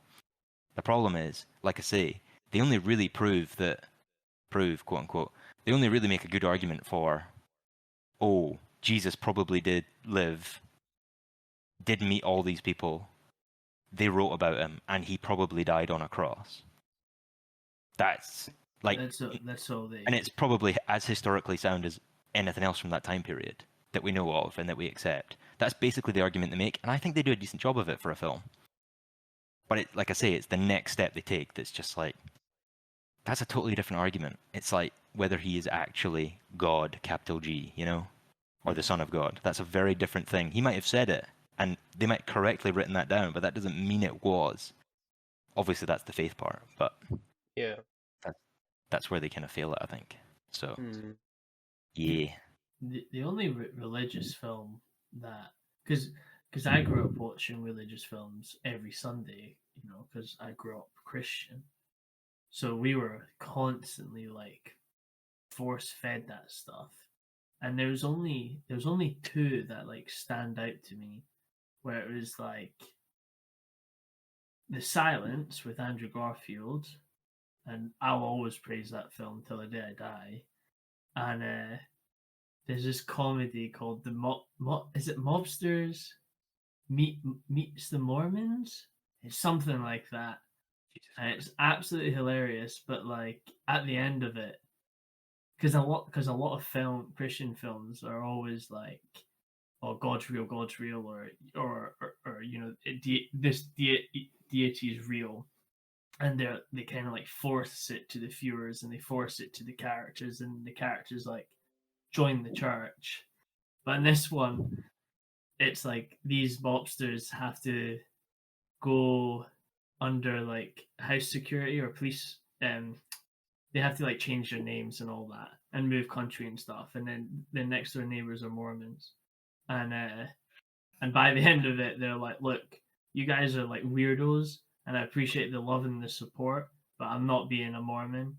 And then, but they're like best friends with like all the Mormons, but they're like, "You can believe it, and I'll believe what I want to believe." It's a really interesting like comedy concept because you're not like force fed a certain opinion. It's very like two split opinions, but each one is like cared very carefully, which is very rare, I think, when it comes to religious films.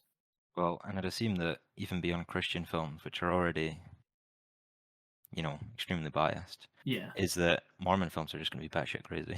yeah, they are. They're even more biased than Christian films, and so it's, like I said, it's like it's very rare. And when you watch that Mm. one, and you're like, hold up a second, Remind and me and the viewers what that's called again. What is like I think mobsters it's and Mormons? mobsters and Mormons, something like that. It's my granddad showed me it when I was like 16, so it's been a 2005. while. Mobsters and Mormons. Yeah. Yeah. But no, it's a good film. From what I remember, it's a good film, and it's a comedy. And I remember it being really funny, but also like, oh, these guys don't end up Mormons. What the heck? But yeah, I mean, especially as someone, I have like a few ideas. Obviously, like I have a kind of religious writing project I'm doing just now as well, and it's interesting to see this and then kind of take away from it. Yeah, this is kind of not what to do. This is not, at least not for me. This is not what I Yeah, want, you know? So at least in that way, it was a good exercise for like, oh, this is what something that I don't enjoy looks like. So keep away from that. But keeping on the topic of spirituality anyway, me and Robert, we did watch Spirited Away this week. So, not once, but twice. well, technically, yes. We watched the Yes. film and then the theatre show in Yeah. London at the Coliseum. And we won't talk about the theatre show because that's totally different. And, Well, I just want to say one thing about the theater show. Go see it. well, by I the time rate this it. episode goes up, I'm not sure it's going to be in the theatre anymore, but it'll be somewhere else around the world. So if you're Well, from that other place around the world, go go watch it. see it. It was good. It's so good. It was so much fun. We had a blast. But the film wise, I've only seen this film once before, watching it most recently. And I didn't really pick up on a lot of the stuff the first time for some reason. And the second time, I really got what it was about a lot more, Yeah. which I really enjoyed. And the animation is absolutely stellar. I'm still salty that this took away, like, it's totally different film, but like, this got the Oscar over Lilo and Stitch. And I've always been salty about that. But then watching it recently, I'm like, not that I ever questioned it, but I'm like, yeah, I can't giving it to this. It's that type of film. Lilo and Stitch is very Yeah. not Oscar type, even though it's a banging film. This is a very like, yeah, okay, I can see Yeah. why. I think Lilo and Stitch has the better story, but like Spirited Away is like art wise and like creativity wise and like soundtrack and Mm, stuff like that just like puts it really into like Another echelon. Yeah, it's like nothing's going to come near it when it comes Yeah. to art And styles. even like I think honestly on this rewatch, I think the strongest thing about the film is honestly like the themes it plays with. Yeah. And a lot of, like you say, the plot doesn't, it's not that it doesn't make sense, it's just not really the focus. But it seems to be more about getting across the point of like temptation and desire and temperance and stuff like that. It really seems to play with those and excel at getting across symbolism and those themes and stuff like that. There's a lot of like, yeah, there's a lot of things that are symbolic of the point or arguments in the point rather than like the pigs, like the parents turn into pigs at the start. Like, you don't need that to happen. You can just show them being gluttonous, but obviously the visual of them turning into pigs, like a la Pinocchio jackasses, it's like more striking that way, and that happens like throughout the film, especially with like the no face and stuff like that. The way he grows on other people's desires, and the way he just feeds them what they want, and as he feeds them, he himself gets bigger, and then feeds on them, you know. Yeah. And he uses their voices to speak. He doesn't have one of his own sort of thing. It's really, yeah, like I say, it's more like a gesture of those themes than it is a specific plot in a way. But there's also really fun moments like the big stink monster thing that comes in, you know, where it's just it plays with comedy really well. And actually in the theater show that was really good as well. But it does have those moments of levity as well, given how deep it goes. Like for me, that's probably my favorite. Not scene, but like that whole thing of like distinct monsters coming through, and she's like in a sense trying to get those tokens, and then like that whole like little subplot is probably my favorite subplot of the movie. I think it's really good. Yeah. The first kind of sequence where she comes into her own and people start to respect her. Yeah. I think that's like the change of the film, or like the tone like of character changes a bit more. Mm-hmm. I really love the pacing of the film as well. It has some really, like you say, like that's quite a long sequence in the film, if I remember, like from start to finish of it like appearing. But it's paced in a really good way, and it's like it's really fun. And then you get scenes like when they leave and they're going to the swamp, and just like it's willing to take a breath. Like this film is really willing to like bump up the pace and get things moving at the start. It doesn't fuck around, but then towards the end, it's willing to just breathe and give you a moment to just figure out where you are in the story, where they're going, and just the characters just sitting on a train, just like, and obviously that's the iconic visual, right? Yeah. Well, that's the main breathing point, isn't it? Where you just watch these characters sit on the train. Yeah, and especially because it's like after the big kind of climax with the no face, of it like growing bigger and bigger and bigger, and then it's angry, and then they're just sitting next to each other in the train, and it's like you also have that kind of reflection point where they're not even saying anything, but you kind of get it where he's been chasing her this whole film, and now they're just sitting next to each other. He's not pursuing her anymore. Yeah. And obviously, you can. I guess the thing is with the no face as well. It's good because you can kind of plant your own emotion or like thoughts onto it. Because like for me, that point's more about like like I say, he's been chasing her this whole film. Now he's sitting next to her, and he's not taking advantage of what he would have done at the start of the film. And it's more of a reflection thing of like what's he been doing, like why has he been doing what he's doing, and like, why is he not doing it anymore, like in his head sort of thing. Yeah. I really like that. And then obviously he ends up with the other witch at the end. But yeah, and honestly, it's made me want to watch more of the Ghibli films because I haven't seen a lot of them, but I've seen a lot of the main ones, but I haven't seen all of them. But they're all great. So you get to this is what happens when you get to this point of the review. Is Studio Ghibli just becomes it's good light. It is. It's like you always know you're going to get at least an 8 out of 10.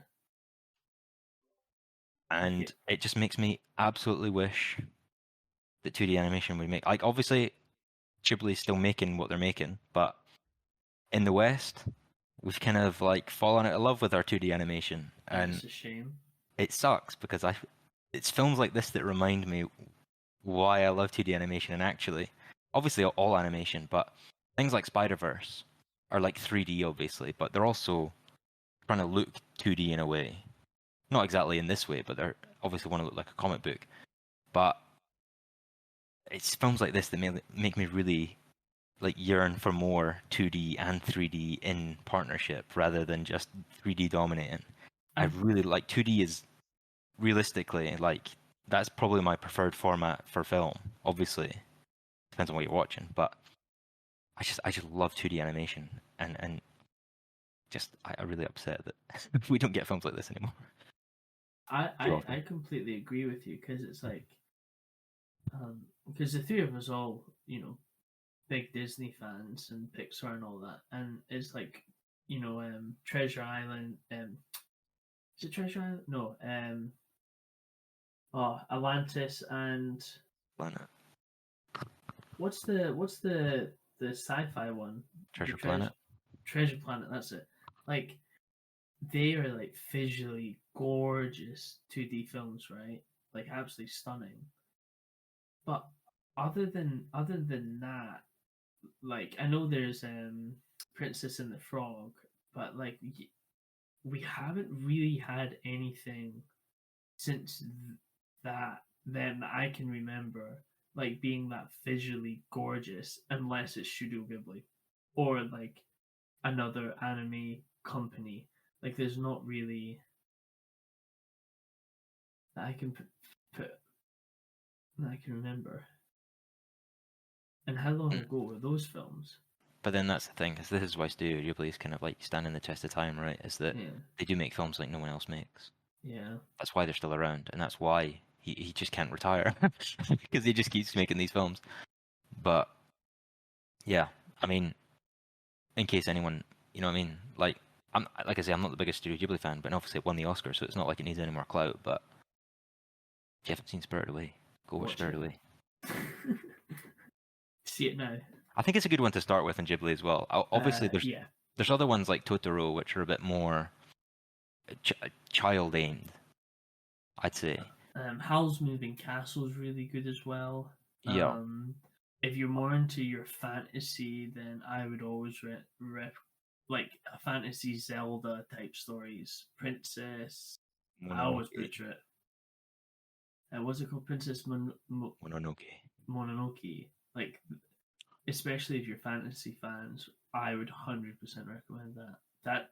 That to me is like the best animated film of all time. Fair. So, is there any more films on anyone's film diary this week? That is me. No. So, there chimes the bell. I think that is time, and yeah. So that's our episode for the week, and we'll be back next week with more film diary. And what's our main event next week? Do we know? I think it's Beetlejuice. Beetlejuice. Beetlejuice. Honestly, can't say I'm thrilled at that, but we'll watch it. Do you know what? Beetlejuice is actually Bowen's favorite movie. It's either Beetlejuice or because a summer recap for a freaking year since last time. So it's up to you. I'm fine to watch any film. It's just, and honestly, I'll rewatch. I've watched Beetlejuice before. I'll watch it again, but I can't say I'll be kind. The spoilers for next week. I think there'll be an interesting distribution of takes, at least between us. Hopefully, I think the three extreme personalities will come out for Beetlejuice. Let's hope so. So yes, thank you for watching this episode, and catch us next week. Goodbye for now.